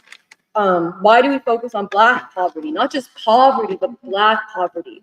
Why deindustrialization of not just quote unquote America, but North Philly? And the reason why is because we believe the Black proletariat, a significant force, who through all the most significant revolutions of this country, the Civil War, Black Reconstruction, and the Civil Rights Movement, the Civil Rights Decade, as Henry Winston calls it, it was the Black proletariat who was the edge, the Black proletariat who was the force for the American people's freedom, the democratic process for a new future. And within the force of the Black proletariat, the Black proletariat not only acts, but most significantly, they think and they imagine as a proletariat should. As an example for the white proletariat, for all the other proletariat. And that's where I think the souls of Black folk become so significant. Souls, that we take human consciousness seriously. If we look out in the dark and tragic landscape of Philly, what do you look for? Do you just look for, like you said, the like really horrible, it's important, but the harsh statistics of the crisis of Philly, the poverty, the death, the addiction, the death rates? Or are you also looking for consciousness? How do the people conceive in themselves? Why? What forces? And how do they conceive in themselves with higher capacity in spite of all the attacks? Like, that's us as scientists. But then also, like I mentioned, the souls of Black folk, the Black proletariat who thinks and acts like the proletariat must. But I also want to, like, the reason why I think Black gods is so significant is because in spite of all the poverty, we're making the assertion that in spite of everything, one, the Black proletariat does not just lie down and say, oh, fuck us, like we are suffering, that's it, we're gone. There is a lot of devastation, but there's always resistance. Right. The second is why Black gods are significant, because gods, this idea that there is such thing as a God, a truth, beauty, perfection, like you said, infinity, that there is such thing as a higher ideal beyond what everyone assumes is reality, is very significant, not just for Black folk, but basically for human beings on this continent, for human beings to have a chance at like Baldwin said, to have a chance at a human dwelling future. I mean, isn't that why we're in this room? Like, we're here because we believe there ought to be something better for ourselves and for our children, but also for the people. Like, we've seen a qualitative difference in Black folk, that there is such thing as holding on to faith, to beauty, to kindness, to resistance, in spite of all the negative forces of the evil of white supremacy. Yeah. And I just wanted to bring up, like, the reason why, an example of why I think the soul are, like, if we're going to speak about knowledge, why souls is so significant as a knowledge category, strivings of Black folk, but strivings to understand consciousness, and to see strivings, especially in the Black church, but also in all these institutions that may not be Christian, but worship basically very similar Black gods, is like Scribe Video Center is doing a festival celebrating North Philly. Yeah. And if you look at the events, they talk about jazz, they talk about music, they even reference like real historical places with significance. Uptown Theater, like Barber's Hall, where I guess Doc's aunt was like, apparently Doc's aunt was part of like this jazz club. I know I'm getting that wrong, I'm sorry. But just they're referencing significant people, significant places, but tell me how this history festival celebrating North Philly doesn't reference a single church. But the question becomes what we call like epistemology, but a question becomes, what do you think defines the essence of Black folk? Is it just the people's names, the image, the structures, or is there something about the strivings of Black folk, the institutions they created out of a striving for freedom, the institutions, the churches? And that's why, like, I think free school is so significant, because like, how do you basically put together both, like, how do you understand and see and remember a revolutionary force, and also how significant it is for the future? Because the documentary that Scribe Video Center made in celebrating North Philly is called like The Tenets of Lenape Hawking in the Age of Magnets, which is to say, saying African Americans are tenants of indigenous land. That's what it's saying, which is also a question of, well, who do you think makes Philadelphia? Isn't it Black folk, or are you saying the indigenous lands are in of itself Philadelphia? And then the second question is like, the documentary focuses on the Philadelphia Negro period to 1968. But our understanding of now, what is the way out for children, for youth, for human beings, actually comes after the 60s. We're interested in a civilization and potentiality born from all these men and women who had jobs, who made music, rhythm and blues, jazz, who made like basically contributed thinkers, poets, artists, basically created civilization in a very hostile land for the people who created even the hostility, for white folk to have an option in the future too. And we're interested in a civilization and potentiality that was viciously attacked, and we need to understand how it was attacked through deindustrialization and through cognitive manipulation, how it was attacked by white civilization, a white state, a white supremacist social system. Because today what we see, free school, our framework is, what we see around us in the world and in the US is a civilizational crisis. We have that framework, where we're seeking an alternative civilization amidst the ruins of a failed, violent, hostile white civilization. Right. That's us. That's Dubois. That's us. That's us. Free school. And I wanted to. The reason why I'm emphasizing this time period, which Doc also highlighted, okay, 50s, 60s, deindustrialization in North Philly. But then, in spite of the deindustrialization, you still get these like democratic expressions of an advanced proletariat, R&B, all the R&B that's not even named, the people that Doc knows but we don't know. He gets to name drop them for us.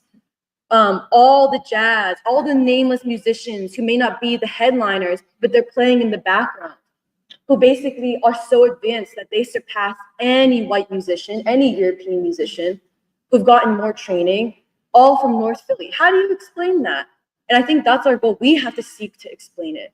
Because just like Dubois says, if there is to be a future, the future comes from Black folk. The imaginary and the strategy also comes from Black folk, that resistance.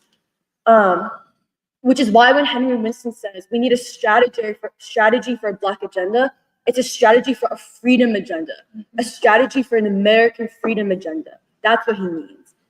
But this time period is also where, like, I just wanted to add to Doc, like, some statistics that, like, that's the problem. Like, the reason why Dubois, the Philadelphia Negro, is significant is because, you know, Dubois says it, he's like, I have a hypothesis, but I can only prove, I have anecdotes, but I don't have all the facts to prove it because the facts were never accounted for because the statisticians were white. Right. And they did not seek with purpose the right facts. They did not account the right facts. And so Du Bois is basically like, I had to do all of it on my own. In Black Reconstruction, I had to do the research on my own, like all that work. And he's doing it in like basically 1901 or something, like the early 1900s, like without the internet, where he physically had to go to all these places. And then he had to survey and door knock to get some basic facts. 1890s. 1890s. And for us, like the data that we can find on the internet is not even sufficient. Where, for example, poverty today in Philadelphia, just taking the head of the household, so like the breadwinner, right? The head of the household, the median income in Philadelphia for the head of the household for white families is $84,500. And this is, I think, must be from 2024, 2023, I think. For Black families, the median income for the head of the household of Black families is $45,000. So half, 50%. And that, if you look at any data from 2019, 2015, it's the same. It's always 50%. It's almost perfectly 50% of white families. It's like, it's so interesting. It's always perfectly 50%. And then I thought it was funny because when they said if in multiracial households, the median income of the head of household is $63,000. Wow. So even just introducing multiple races makes the head of household income higher than Black families. For me, an interesting statistic, I mean, okay, the reason why statistics matters is because we don't know how the poverty is measured. We don't know how the poverty is measured, like, but this is just giving a sense, like some sort of sense. But to me, I think an important statistic is always wealth, accumulation of wealth, savings. Like, because, okay, people make things, but what about how much money they get to keep? Like, they depend on, fall back on, they keep, they pass on to children. White families, the average wealth/savings for a white family is $147,000. For a Black family in Philadelphia, it's $3,600. And actually, in a city like Boston, where I'm from, it's the same. In Boston, it's $8. Like the last statistic for a Black family, it's $8. For a white family, it's like $120,000. Like that's crazy. Because of debt. The reason why wealth matters is because it's basically how much debt you have, how much debt you carry, how much you can actually save and not just keep putting towards paying off debt and everything. The other significant statistic, this is related to Black men, how Doc was highlighting that there's a big gap between Black men and women more than any other racial group. The gender gap is really significant. First of all, labor participation of youth in general fell from 2024 to 2025. It means less young people are looking for jobs, or less able to, they have given up on looking for jobs. They don't look for jobs.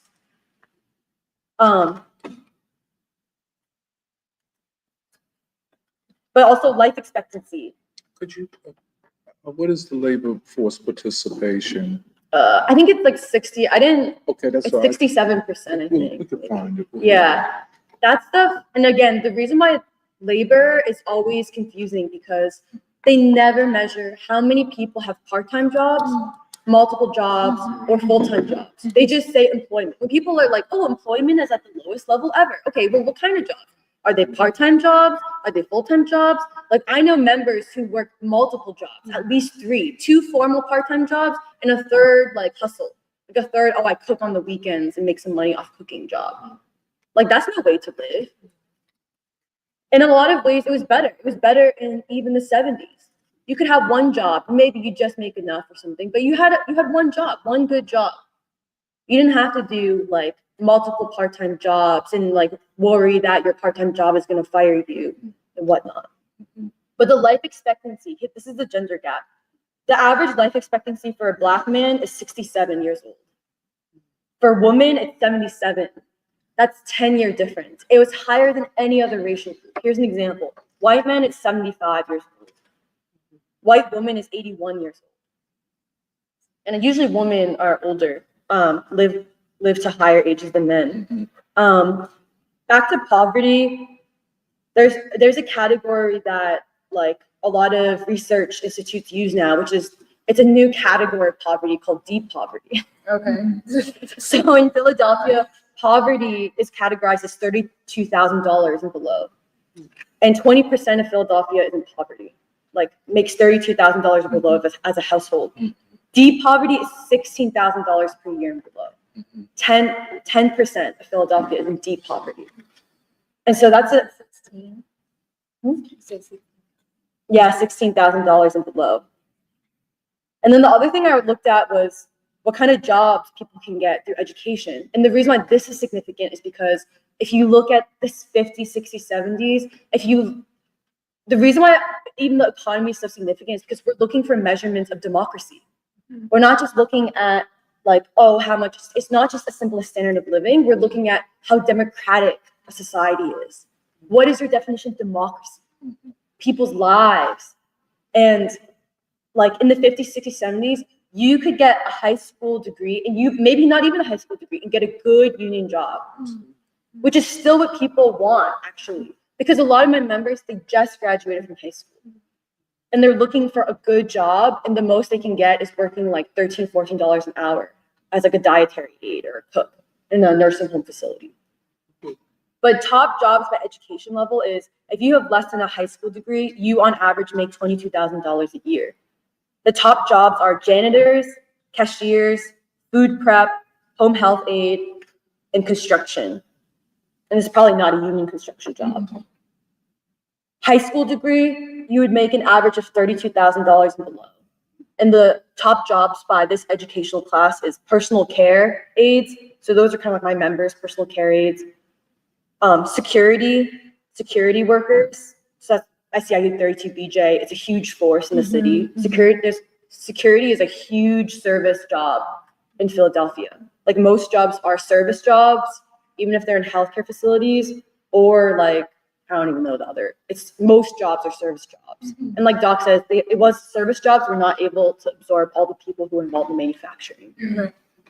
But security, drivers, so truck drivers, Amazon delivery, Uber, like moving like wholesale goods, and then laborers. So like people, actually, I've been never quite sure what laborers do. Laborers like builds, it's like kind of like construction, I think. It's a trade. It's different pieces of it.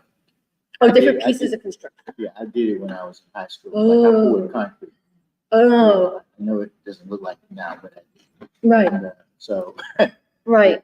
I mean, but it's different pieces because there's skill part of it too. Right. Showing the boards, put a blade of drywall and all. But Okay. there's also pouring concrete in the cinder block. Right. And so I wanted to raise this because I always want to answer the question of why are we free school interested in studying deindustrialization, poverty, and Black gods? And the reason why it's significant is because, like, I actually think it has a lot to do with even what we understand as our political objectives, which is things like, how do we increase, in the ideological struggle, how do we increase the possibility for mass struggle, for the people achieving power? Like, how do we make it more and more possible for the people to see that there is a future. The future is organic to the people. What does it look like? A positive future that's organic to the strivings of the people. What is the pathway to that? It also helps answer questions of the state. What would a state of the people look like? Organic to us, the American people in becoming. And we can find it actually in a lot of black communities, the institutions, the question of why is it that the black gods live while the white gods have died? Like not even the black church anymore, but why have certain institutions the black gods? Like House of Prayer, United House of Prayer for All People, they still have 3 locations, alive and well. Like Prophet Cherry, Nation of Islam, strongest black institution in the country. What is the worldview that actually provides, sustains, and nurtures and provides meaning for people, for like some of the poorest people in the country to hold on despite the violence of the counter-revolution since the 80s. Because within that holds a kernel for all people, the poor, the working class. It provides an alternative and even provides categories of a new society, love and freedom. Like what is the meaning of all this, of existence, of human existence? And the question of the state, what would a democratic people state look like? What guiding principles that are trusted by the people are behind a democratic state? Amidst a crisis of legitimacy where you have a black mayor who is an enemy of a majority black poor union, the poorest jobs, sanitation workers, water treatment workers, and those are even considered. The stable poor is considered you feel lucky. Oh, I feel lucky to still have that job more than not having a job at all, or having a service job or security job, of being like a security guard. But you're happy that you're like, I still have a city job, even though I make $48,000 and only got 3% raise after going on strike for 8 days. That's still considered a good job compared to other types of jobs, which says something. But what guiding principles trusted by the people are behind a democratic people state? What guiding principles would guide a people state, a democratic state? And I also think all of this has to do with, I think, black gods, deindustrialization, poverty, and then all the ramifications of it has to do with something Free School has raised over and over, and we have a lot more work to do, which is the crisis of the youth and children. Because the crisis, the most concrete revolutionary question of a revolutionary society is, what would life look like for children and youth? Right. And also, what kind of children and youth would a democratic society produce? What would their lives look like? What would their hopes look like? What would their fears look like?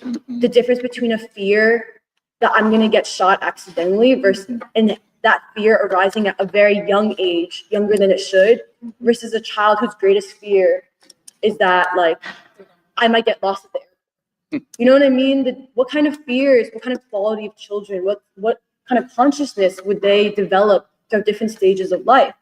And also the question of children and youth is also the question of who will be able to govern society? Right. What kind of leaders will we produce? Because that is a concrete question that every revolutionary society has asked. China, India, Africa, all the countries in Africa. It's a question of what kind of leaders, quality of human beings will we be able to produce to continue hold on to power and run a future society? And I think even us raising up black gods, what in this worldview, what is an alternative worldview that gives the power of human beings to sustain themselves, to resist despite all the violence? That is a very revolutionary question. It has a revolutionary answer for us. An answer of an organic path to revolution, an organic world, an organic society, an organic reconfiguration of civilization itself for us. And then lastly, the last political objective that I think all this has to do with is war and peace. The question of war and the question of peace. And yeah, and I guess I'll stop there, but that's the stuff I wanted to add, because I do think it's worthwhile for us. I wanted to speak as like someone who basically, I ask these questions a lot. I ask these questions a lot of like, knowledge, like what in our I think we've made huge advancements in knowledge, new knowledge. I think we've gotten something right in Dubois. That Dubois helps us understand just the devastation of the crisis and how it's so specific to Black folk, where he even says, he's like, I hope that I can, with loving emphasis, make you take seriously the strivings of Black folk. Because really the problem that we're dealing with is that there's alternative path for the future where these two world civilizations, two world races, white and Black, historic world races, perhaps can provide to each other something that could solve something for the world. And I think that's us in free school. And I actually think there's a key in our study of, a concrete study of the people suffering and from how and from what, but then also a study of the people's democratic capacity. Yeah. How is it expressed? How does it arise? From what worldview? And also in some ways, it's a analysis, scientific assessment and analysis of the capacity of not just Black folk, but all folk, white poor, other types of poor, to join a humanity-wide struggle, like you said, Doc, a humanity-wide struggle towards the ultimate truth, the ultimate God, the ultimate beauty, perfection. And it's not that different from what you were trying to raise, Doc, with Donny Hathaway, of love, to worship love. What does it mean to worship Black gods, to worship love, to worship a perfection in love, perfection in faith, a perfection in kindness, a perfection in all these things that should be held precious, but has somehow been perverted by such a violent reality, a violent social and political reality. So yeah, that's what I wanted to add to what you're saying, Doc. And maybe others can also add.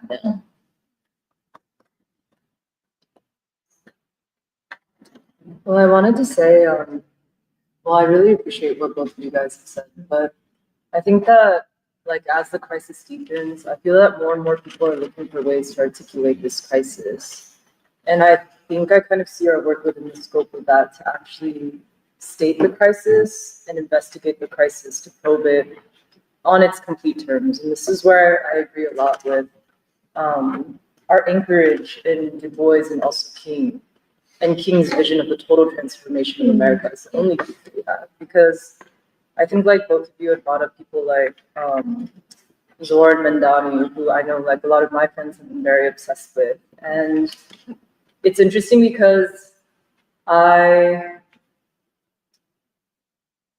what prevents a Zoran Mandani from taking up the hype in a city like Philadelphia is I think the democratic evidence, or the evidence of the souls of Black folk in the city. And I think it's also my way of saying that I feel that we're discovering something about our political role in Philadelphia, which is, to me, it's destined in a way. And I say that because most of us are not from Philadelphia. Some of us are. We've also been in the city for a different amount of time. But I think that's something we can all agree about, is that much more can be understood about the nature of the American crisis of people, the poverty, all of the cognitive oppression of the youth in a city like Philadelphia than maybe any other, than the majority of places in this country. I think I would say that with confidence. And I think politically we're trying to understand what it means that we, Free School, are based in Philadelphia. But I think I also want to say, just the crisis on civilizational terms, because I had talked about this with a few people this week, but some of the first Black people I ever knew when I moved to the city 10 years ago was the service workers on Penn's campus. And then over time, I became pretty close with some of them. And we grew closer when one of the cooks that I had known, his son had been shot, but he survived. And that was 7 years ago. But I think most of us had heard about the Grace Ferry shooting on Monday night. And this time my friend's son was actually killed. and he was 24 this time. And Mary and I were just talking about this a little bit this morning, but it's actually a very like high coverage shooting, and it's also his death in particular has been covered a lot by the liberal media, and it's really incomplete because people are talking about the death of these Black youth or the death of this Black man as separate from a crisis of an entire people, but really, especially by like your remarks, Doc, it is the genocide of an entire race, or like 1/8 of the population of this country. Like the stripping of a future for its youth, the stripping of education, the manipulation of music, the removing of the jobs, the incarceration of the Black men, like the flooding of the community with drugs and guns. And I don't think you can talk about any aspect of this without linking them all together. Yeah. And then even most importantly, I don't think you can talk about any aspect of this without talking about the souls of Black folk, which is to talk about the achievement and the genius of Black folk, and the evidence that there was a king, there was a freedom movement, and there was such a thing as generation after generation of Black achievement, who are the evident vanguard, the moral, the creative, political vanguard of the new nation. And I think I was just saying that because like in my own thinking this week, I feel like hearing what you guys were saying, it maps really well onto how I've been making sense of being in the city. And I think like the point I'm trying to make is that Philadelphia is a city where no matter what, you're seeing Black suffering, and you're also colliding a lot with different manifestations of the crisis. I think like Albert and I were just in California for a few days, and when we came back, you feel the tension like that because we live in a suburb back in California. There's very little violence, but like as soon as we got here, I feel on edge, like I'm picking a fight with him for no reason, but it's just really because I don't feel safe totally, and I don't feel tense, and I want to be very careful. And I think that like just from watching the Inquirer, the reporting of the liberal media, people are more and more trying to talk about things like violence or poverty or even deindustrialization, like you're bringing up Emily with Scrag. But I think by mounting a clear defense of the terms on which this crisis is actually happening, we are also defending Duboisian science and King's vision, which has been so devastatingly undermined in the last few decades. And I think when we move forward with this work, like this, the creation of this knowledge or this study, where part of what we're going to do is to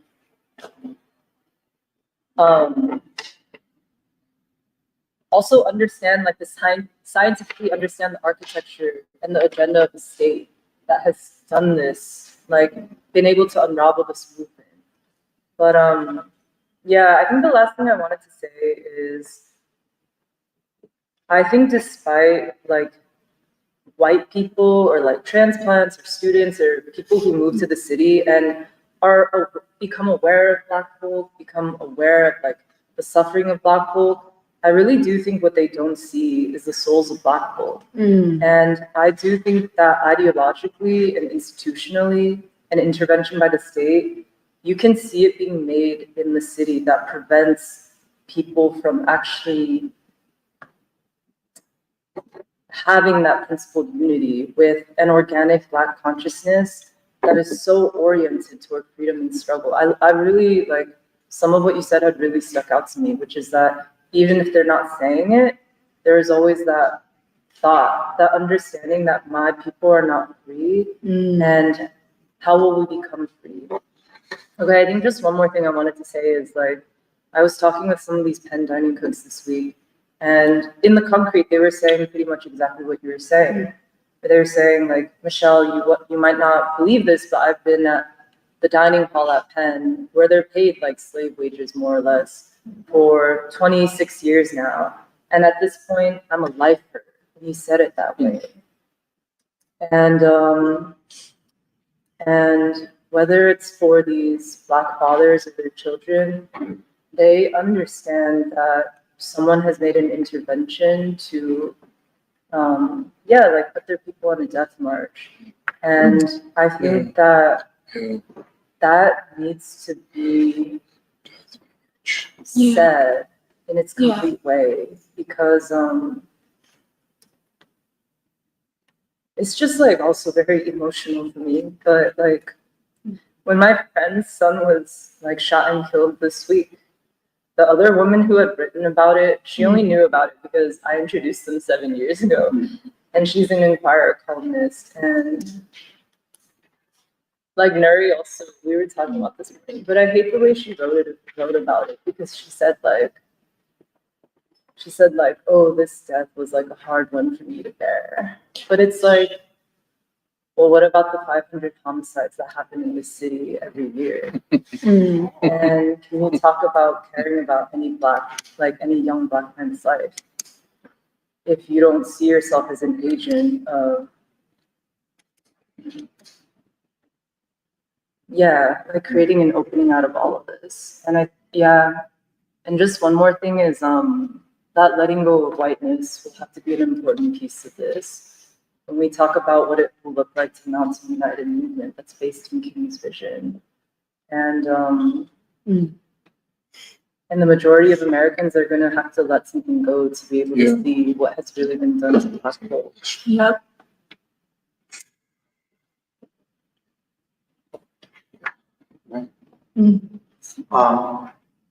Before preschool began this morning, this woman came in looking for Mother Jessie, and she was from the South, and she was from this congregation in the 80s.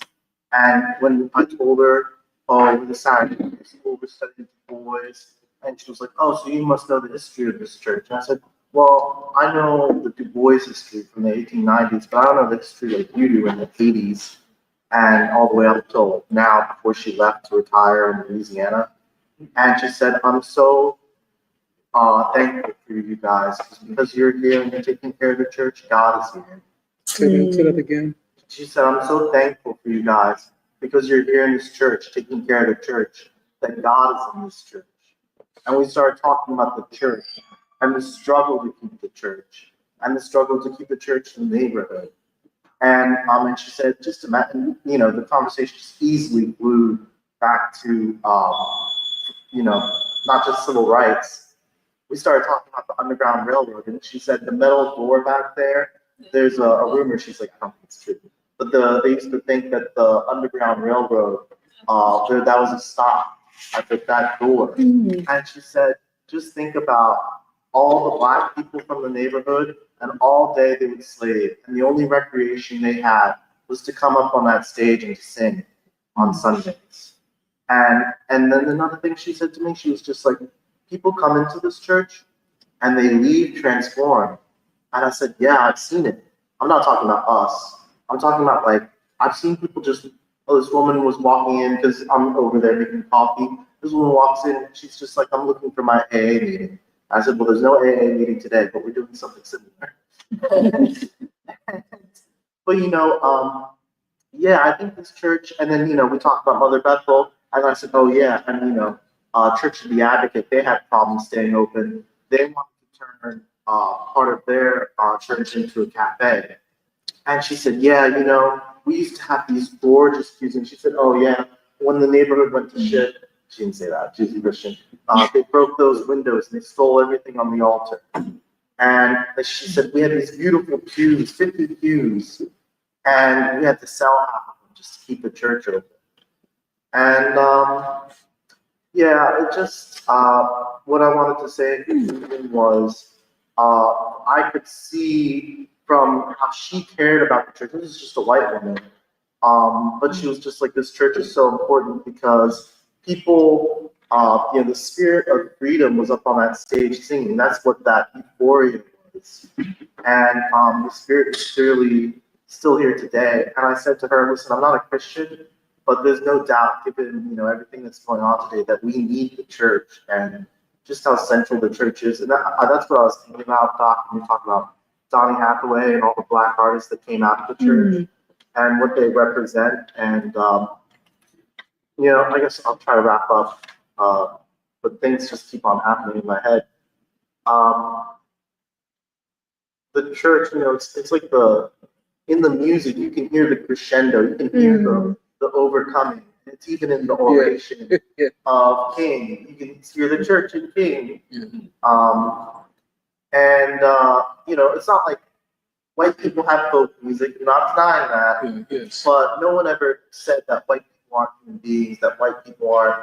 It's so revolutionary when you talk about this black thing, because the music literally contains a striving for freedom all the way back from the beginning.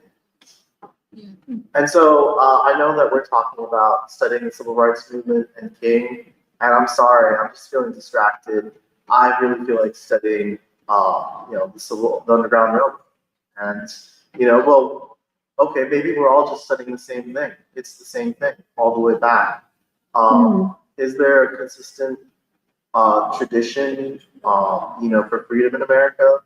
Is there another one? I don't think so.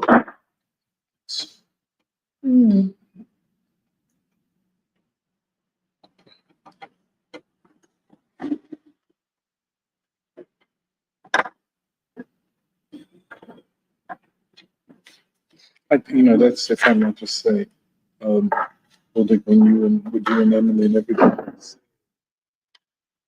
our understanding of art and music as part of the history of consciousness, I think this is so important. Like Emily talks about the souls of Black folk, and I agree with you completely. What is the operative definition of souls in the souls of Black folk? Well, that's still something to be explored. I mean, it is an ambiguous, a multifaceted concept. One thing we do know, and this struggle has in effect produced the only real democratic alternative to the European liberal state. And I agree with you, Emily, about this, that we can see working through these writings of Dubois and going through as much of it as possible, a new concept of democracy, a new theory of the state. And, I don't know how else to put it. When a people have produced all of this art and music, I think it's worth taking very seriously as a form of social commentary and theory. And it has to be in any development. This music has to be a part of the reconstruction of the society. The ruling class, through its commercialization and producing violence as art, so-called, the ruling class has taken the people down the wrong path. Black folk are always deferential to art, always seeking art as an expression. The ruling class took that aspiration and turned it against Black people. Right. I do not see any other explanation of this. Sometimes they try to frame it as a counterculture, a street culture, the culture of the Black poor, all that kind of stuff. It's nothing of the type. Why was it never produced like this before? We always had the poor, we had slavery, we had all of this. But why was the music so qualitatively different? And my only explanation is the direct intervention of the ruling class as an act of out and out revenge against Black people for having even imagined a different world. And I And this is what I think in saying this, it helps us to then explain it to others. Because, yeah, but I'll see. I want to say when you just said the reconstruction of society, Yes. actually your introductory remarks about the period of the 50s going into the 60s reminded me of a lot of Dubois's description in Black Reconstruction of the possibility of or the dictatorship of the proletariat, where following the Civil War, you had the possibility of a new state in states such as South Carolina and Louisiana. And actually, in some ways, I don't think I always ever fully understand what Du Bois had meant in a dictatorship of the proletariat, because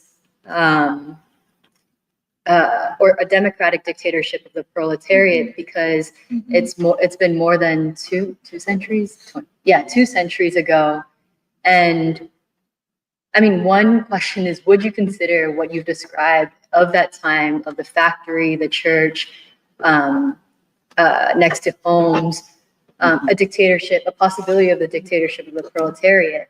But I say that because I think it's much more, I think we're all trying to make sense of that time that you've laid a picture for. And in some ways, I'm still trying to imagine that because it's been destroyed in our time and we've never really seen it. But in another way, it's actually much more tangible than what Du Bois describes in Reconstruction, because it's more modern. It's more, we're still living in a city that faces the remnants of that. And Can I just say, I think that's a very profound question you asked, because we talk about the Black social system, and I think that's a viable category up against a white supremacist social system. And so Black people had to create, within some circles they call a dual power, an alternative to the government, alternative to the state, interacting with the dominant institutions, but then recognizing we had to have our own. And so therefore, like when we went, Eddie, you and myself, went to the Garden of Prayer, you immediately knew, well, these are poor people, but this place is built upon different institutional values. Or certainly if you go to Mosque Miriam or Mosque 12, or wherever, you see this is a different system operating. So I would say, though not the dictatorship of the proletariat as a seizure of state power, but an alternative. And we've always had to create these alternatives. Now, it turns out the alternative is the better option for the whole nation. We had to do it out of necessity, but we developed something extraordinary and rich. The church, the theologies, the music, all of the art. I mean, it's just unbelievable. This would be a barren landscape, Philadelphia, without Black art. I mean, for real. I mean, just, you can't. So why do people produce art like this? Right. I think it's kind of obvious. One, to tell their story to themselves and to the world, but also as a way to institutionalize alternative values. Because the Black gods are the search for beauty, for truth, for all of the things, for democracy, for freedom. If you say a Black god, they'll talk about Jesus, yes, they'll, the standard narrative. But then you spend any time at a Black church and you listen to the preaching, and you get it in different ways. God is no longer going to tolerate what the white man is doing. And they don't just talk about the evil, they talk about the white man. They identified that way. that this ain't right. It's always that this ain't right. It's a grievance, a historic grievance, you know, but then it is also the alternative in art. That's what, you know, I know Kathy is doing Barbara Bullock and Arthur Hall. It's a very interesting and beautiful thing in the face of the Church of the Advocate, the most beautiful art in Philadelphia being allowed to be destroyed, you know, in the richest diocese in the city, probably, the Episcopal Diocese. How does this happen? Are you angry at the Church of the Advocate because they hosted the first Black Power conference? I mean, are you mad at them?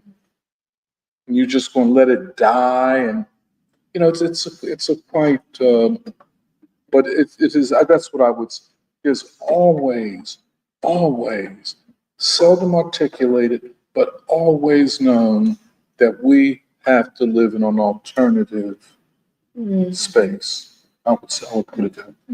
Maybe short, better just say one more thing. No, I think what you just said in terms of the alternative system being the better system for the entire nation. Yes.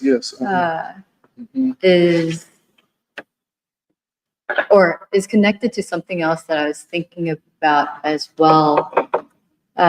Because actually in Blaze's article about John Brown, there's a line that really stuck out, which is that at the time of John Brown, the anti-slavery struggle was the struggle of the times. And I think in some ways, or for that time. And then in some ways, I was trying to wrap my head around today's conversation where even though we are talking about Black poverty, and then I asked myself, like, would actually the nation care if young white kids were dying? And the thing is, young white kids are dying, and the nation still does not care. And so, in this time, the nation still does not care, or does not care. And so what you had said about an all people struggle began to make sense for me, where it's not actually just a struggle for Black kids, but it's actually a struggle also for all kids in this time. And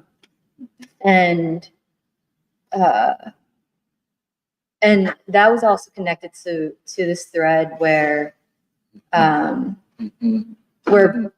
this is where Baldwin is sort of prophetic in that he essentially said that, you know, what white folk have done to Black folk is also happening to themselves. I think because when I was asking the question of would the nation care if it was white children dying, I was like, how does it happen where you actually don't even care about, I guess, your race or your people dying?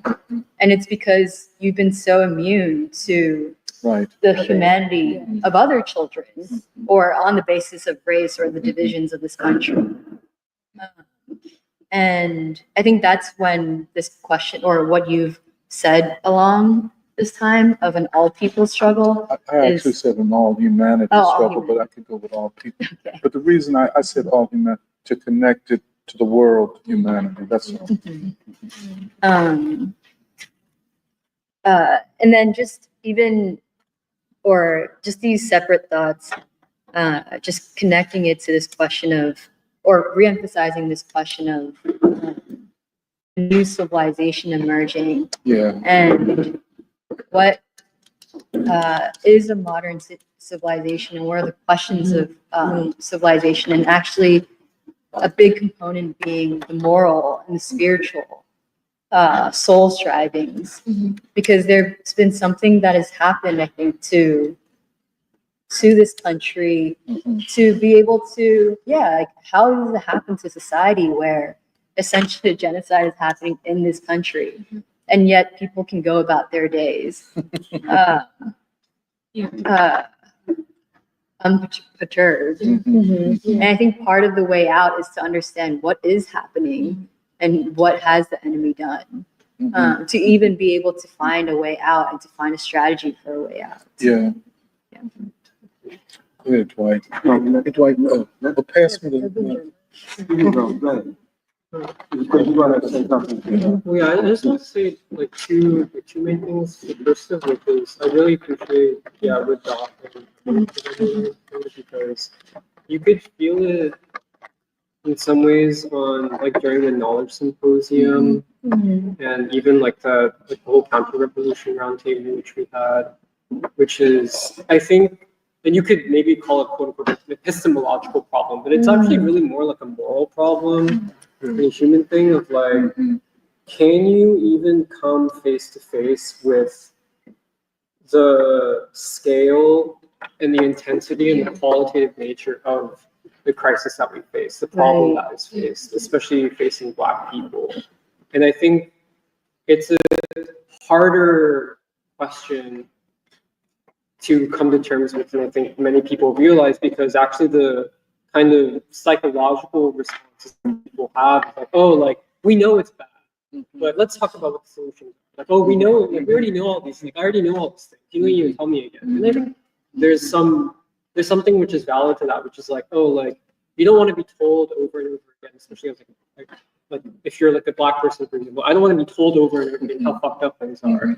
But I think there is a way that it manifests if like not actually wanting to confront it head on and to try to understand it in its really its totality and not just as like a random assortment of different like kind of unrelated problems. And actually it reminded me of Dubois has this line at the end in the final chapter of Philadelphia Negro. He says, a combination of social problems is far more than a matter of mere addition.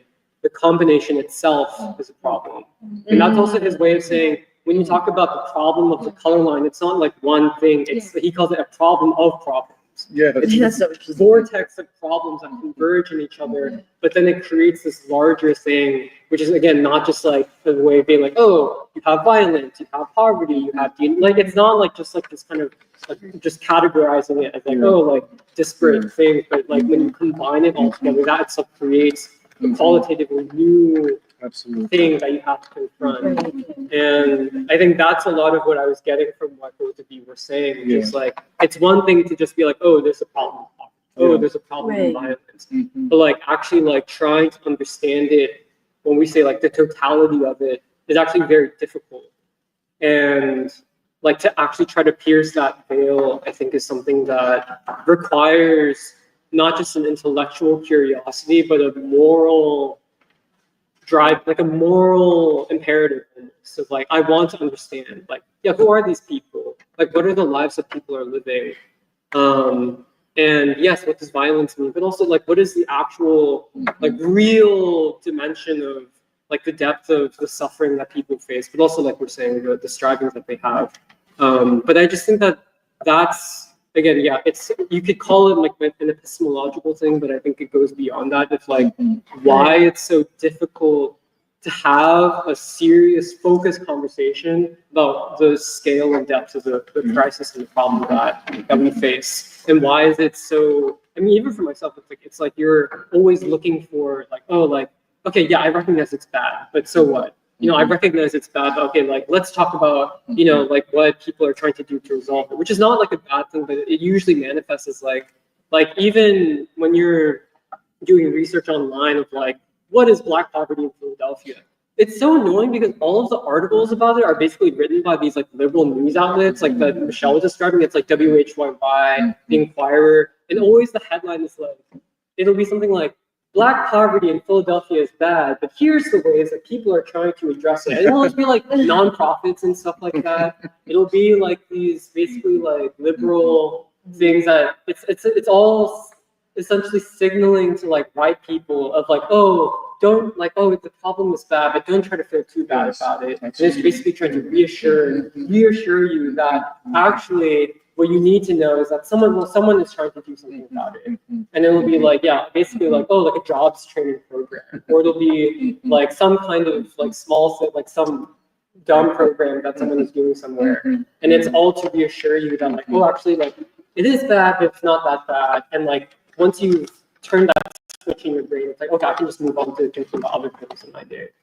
And I just want to bring that up because like, it is like I felt it during the knowledge symposium of like, okay, how hard is it to actually get people to be like, one, recognizing that there is a problem, but like dedicating real time and effort to really understanding what the problem is in all of its dimensions. And I think that we're trying to peel back those layers and try to scratch the surface of it. But it takes a lot of moral stamina, basically, moral willpower to want to actually go to that place. And then I guess the other thing I wanted to say is that, when we say that the civil rights movement kind of lays a blueprint for the struggles of the 21st century. Yeah, I think so. And especially for the American people. One of the things that I think, it comes from the Indian freedom movement, but I think is really crystallized with the Third American Revolution is that it's not, especially for today when we talk about, the problem being whiteness. It's like, it's not just a thing of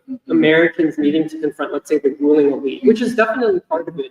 But the blueprint that the Black freedom movement lays, especially with King, is creating a revolution around which one of the primary modes of actual revolutionary change is people confronting themselves. People confronting the kinds of human beings that are created by white supremacist society. And that is one of like the actual integral, central ways that the revolutionary process unfolds, like actually like through nonviolence, people having to be confronted with like who you are as a product of a white supremacist society.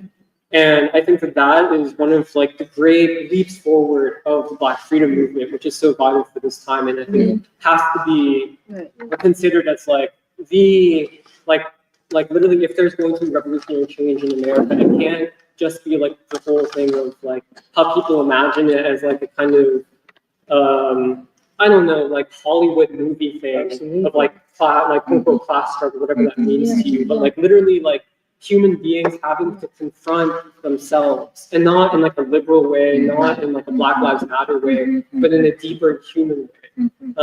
And also when we talk about this whole thing of like art and science, I think like something I've been thinking about is like King would always talk about we have to dramatize this problem of like, and actually like I was thinking about it in that sense of like, there's like, I feel like people don't really grasp like how much it took a creative imagination for the Black freedom movement to have been born and to be forged in the way that it was. Like to create an entire movement which the ruling class couldn't have predicted because they don't have that imaginary. And it's like, I don't know, I was just thinking about that as like, for King to always emphasize like we have to create a sense of drama. We have to create a sense of art that all of America now feels involved, like, oh, what is my place in this drama that has been thrust upon me?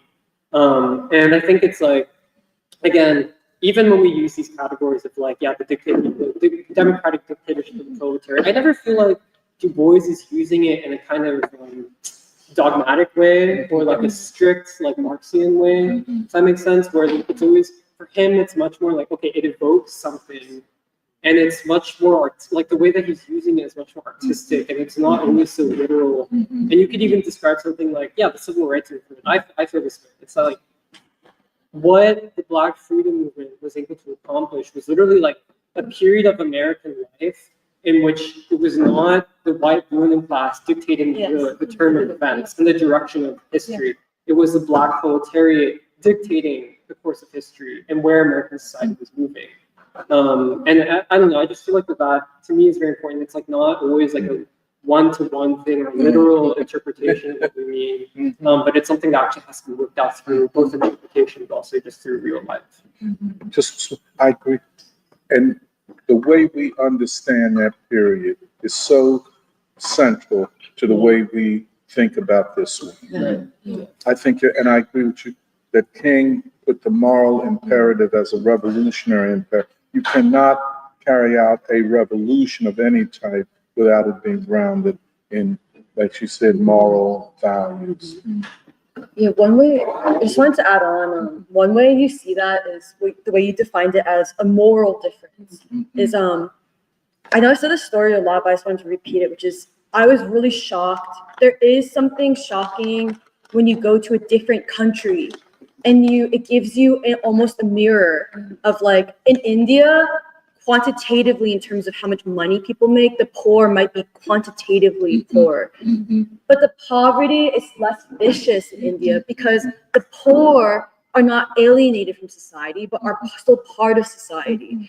There's something very like I think Black poverty in the US, like to even sit here, for people to recognize the state of our society is ours, is a very like deep thing, because I don't think there's any equivalent to Black poverty. Can I just say, because it has a genocidal character to it, it's a finality to it, it's an end. You can't escape it, and you will die.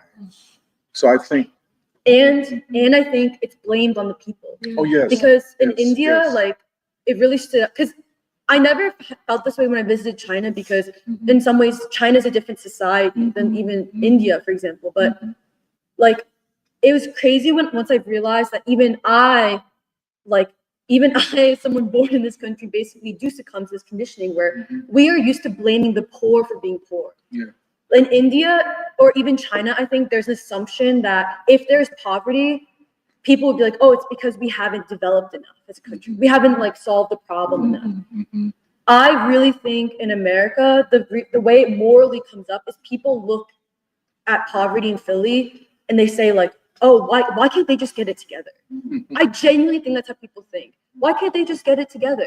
Like, why is it so hard? Like, be better. Like, I do think that is it's blame. It's a blaming. And something that was deep about when I was revisiting Henry Winston, and he talks about the 70s. He basically talking about the rise in poverty, where he's like, I estimate that Black unemployment is up to 50%, the highest it's ever been in our country's history. And he connects it to war and empire, a new form of the ruling elite, imperialism. That's how he defines it. And he's basically like, the reason why, how we see the civil rights decade is so significant. He's writing only 5 years after King's assassination too. So it's only 5 years, and it's crazy that he's almost prophesizing what will happen, of how people will water down or misinterpret King in that period. He says, the significance of understanding the civil rights decade is that people such as Nixon the ruling elite will try to make it seem like there are two social systems,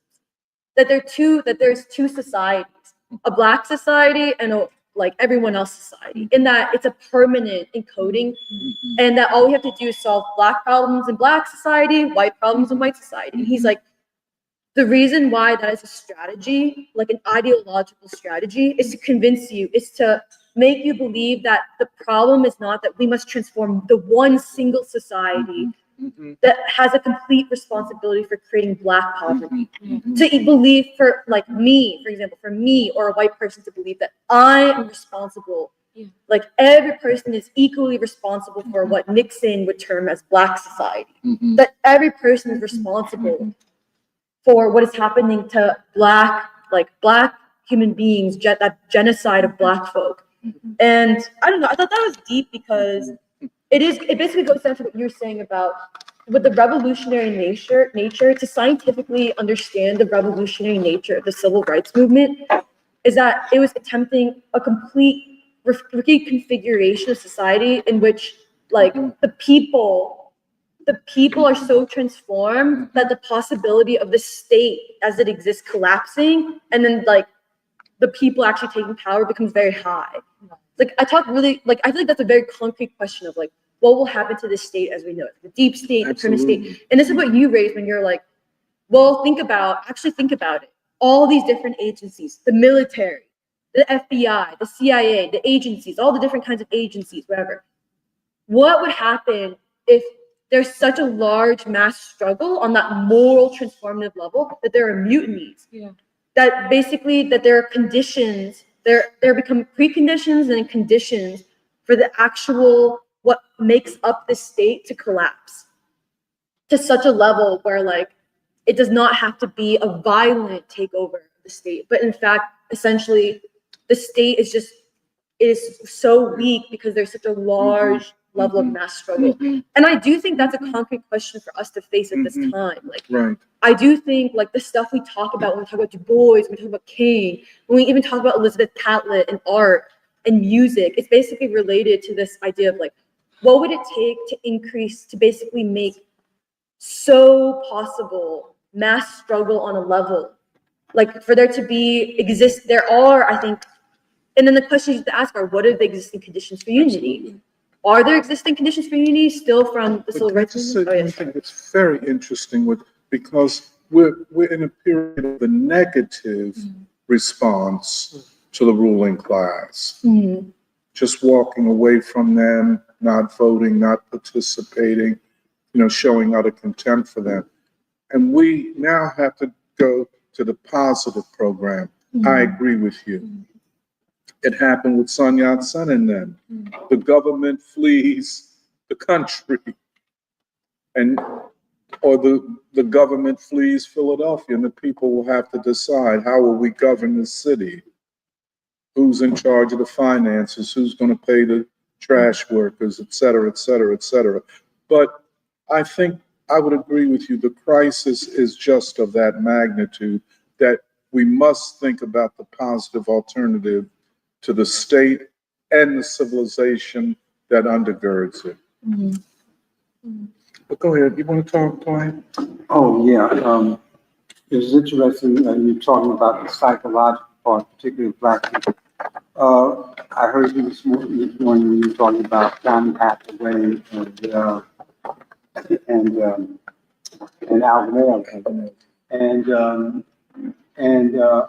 I thought about, the quote by Baldwin, to be black and conscious is being in a constant state of rage. And I don't know if all of us know that Donny Hathaway and Alvin Ailey suffer from mental illness. That mental illness often comes from being conscious of blackness. And when you mention the killings, like Michelle was talking about the killings, sometimes Fanon talks about the rage turned inward. These are all manifestations, and Emily was talking about how Black, how we have felt. There's a deep psychological damage to Black people in America. And Tony and I walk the time when we're driving around, we see people talking to each other. We ought to know why they do that. I see it on the subway.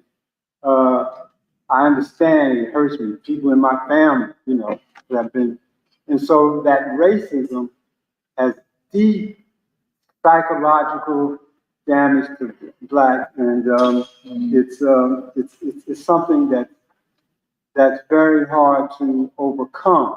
Yeah. And so when you're talking about Donny Hathaway, that music comes from that consciousness. Now you move to and I was thinking about you're talking about the church. I said, yeah, the church used to be. Then I said, well, what's the church like today? I'm thinking about TV Jakes, and it's different. Because of the social context, it's different. They talk about money and prosperity and all that BS. So it's the social context matters. And I was also thinking about what you said, Emily, about King and grounded in Du Bois, how we moved. And I was thinking about when we were younger, how we were very angry and raged. But King and Du Bois, they do represent, and around this table here, represents a movement towards humanity. In other words, a more caring about each other. And I was also interested in what you said, and you said, particularly, I haven't been to India, but you said how the people care about the people, and I was saying, why are we different? And I often in my classes, certain groups of people are more homogeneous. So when an Indian person sees another Indian, they may identify. But in America, that's not me. I see that white person, that's not me. Maybe I'm just trying to explain why it could be different. So so America is in some way could be a beacon for humanity to the world because of the different, as I say, tribes that we are now having. And I agree with Tony about the Black struggle is definitely a moving, because we are on the bottom and we can see how hope can come about. And it's in King and Dubois. And what you're doing here, right, I'll be telling that, what you're doing here is different and may not be, not too many people are doing it. And particularly the Asian people who are sitting here, you are ahead of the game in so many ways about Black people and the movement of America. And I was thinking about Sudan, you mentioned Madani, right? In some ways, I was thinking about he's from Uganda, he majored in African studies, so he maybe studied some of this with you. And I'm just wondering, perhaps, not to say that, I'm just wondering, perhaps, is he the making of a new sort of consciousness in America, possibly? That's a question mark. I don't know him, but I'm just raising that question. But I'm saying that what you're doing here is very important in terms of the consciousness and the ideas that are being raised in terms of bringing different groups together. And you said you talked about reality. But we do have Black people do have deep psychological damage. And whenever you see Black people talking to themselves, I'm in New York, I'm in Philadelphia, I'm in California, wherever, I say, damn, there's something universal about this, but I know where it's coming from. And I'm gonna know this has been happening to me all my life. I've seen it all my life, and it's very damaging. So I wonder why I survived. That's the question, Him and I, we talked about why we huh? You survived because you never gave up. That's the point. Because I'm gonna tell you, you can't imagine some of the thoughts we've had at Lincoln and by ourselves. You can't. You knew some of the hate coming, and people we knew who that, very devastating. You take a cat like Donnie Hathaway, who was diagnosed as mentally ill. Right. Schizophrenic. Huh? He was supposedly schizophrenic. Did they say, schizophrenic? Now, what is that? You know what I'm saying? Depends on how you define my point. Yeah. And how does that fit a Black man? Well, they say we all are. Absolutely. Because we have a dual role in society. And I have a behavior background. So I think there's been, I think we have wrong images. And then the media shape poor images for us, not only as Black people, but of ourselves. And we have to see ourselves first as human beings. And then and our responsibility to humanity to change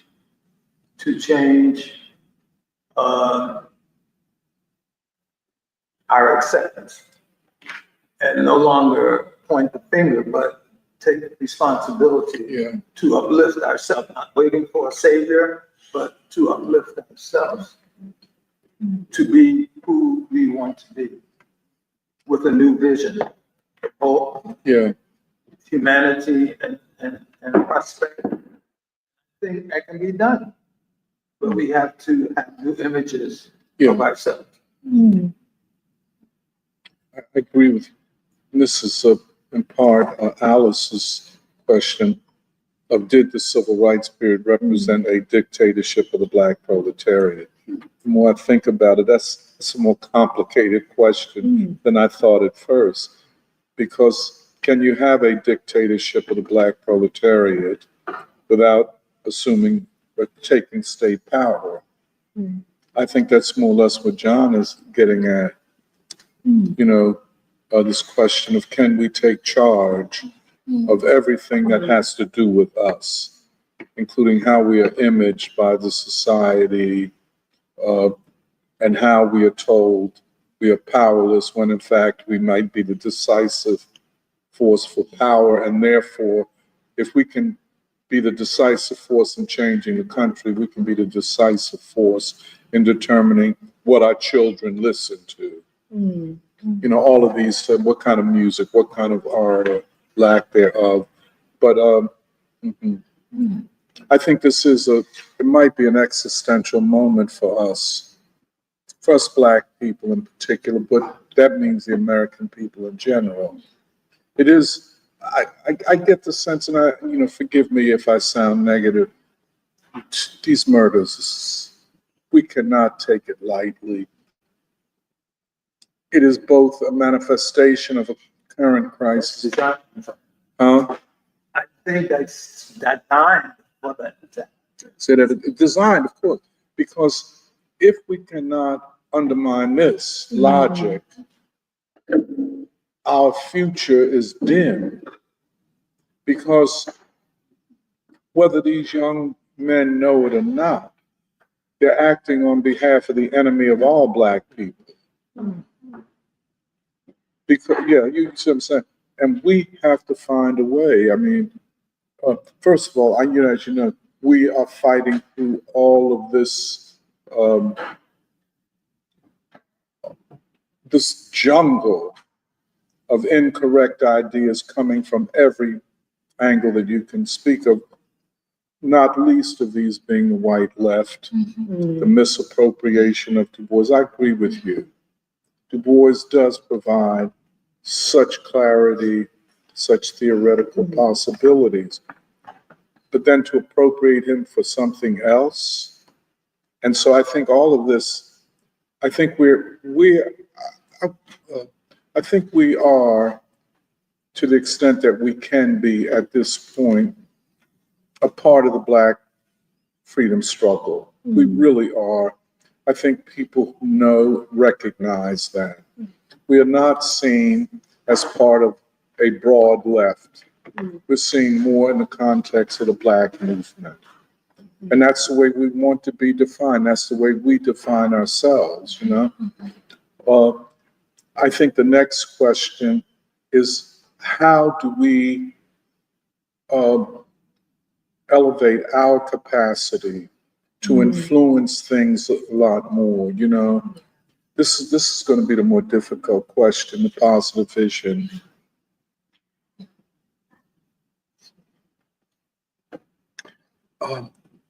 We're scheduled to go up to Michael Clemens' exhibit, and it's almost 2. Maybe we can end with comments. Okay, I can read comments. Todd, Bumbla, and Sparks say good morning. Sparks says, hope you're on high ground and safe. Heard about some flooding there, but that was Todd. People said that the Donny Hathaway songs were really beautiful. Yes, we have to sing love songs. J.H. Scott says, I see that Donny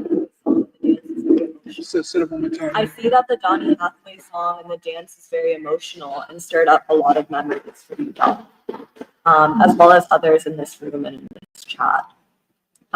They're saying that the dancer has voice of a higher level. And then Michelle Bell says, really good history lesson going on this morning by Doc. People were very upset. Kevin Tui was really upset about Obama. Said 7 wars in 7 years. You wouldn't dare get in my face and talk about a Democrat again. Democrats are blue Republicans. They elected Trump. Race war is a deliberate distraction from class war used by the imperialists. Let's see. Lenin Dubois says 25% of Native American women are impoverished, 20% of Black women are impoverished. 18% of Latino women are impoverished, and 18% of Black men are impoverished. Let's see. And Jaribu Mapinduzi says, this is a great and important conversation. I wish that the group be more broad and properly place the context of Blackness with Africa, that we're speaking of African people. BK responded and said, they're speaking about Native Black Americans specifically. Jaribu then responded and said that they're speaking of a Black freedom struggle that is a global African struggle that has its root in the colonization of Africa and what is now called North and South America. And then says, yes, brother, based on the state-sponsored faith-based initiative, prosperity preaching was supported by the state to replace so-called liberation theology. And then people were responding saying that that struggle is not exclusively African. The natives of those continents, as well as the Caribbean islands and most of Asia, were subject to the same colonization. All were based on non-whiteness. And so the struggle is whiteness versus non-whiteness. And Jaribu says, absolutely, there must be a unified anti-colonial struggle. But I feel like that's where Dubois actually is so important, because it's important to trace the past, but the struggle for the future isn't solely located in the past. No, that's true. Where I feel like the question is, what actually has America produced? And yeah, like what do we actually mean by African American? I feel like that's what you were reading, Emily, like the coalition, like the collision of two races, like two world races. What like can it produce and what has it produced? Is it only going to be, I guess, negative race contact, or is there actually an actual future that can be something new and that understands like the history of the world, the history of colonization, and actually confronts this question of like whiteness, non-whiteness, but is able to actually resolve it in a way that doesn't have to just be, yeah, I guess like pathological, which is where it is now. And then Shirley said, I'm so glad I found this channel and subscribed. This discussion is so needed. Thank you. And I think those are all the comments. There are more.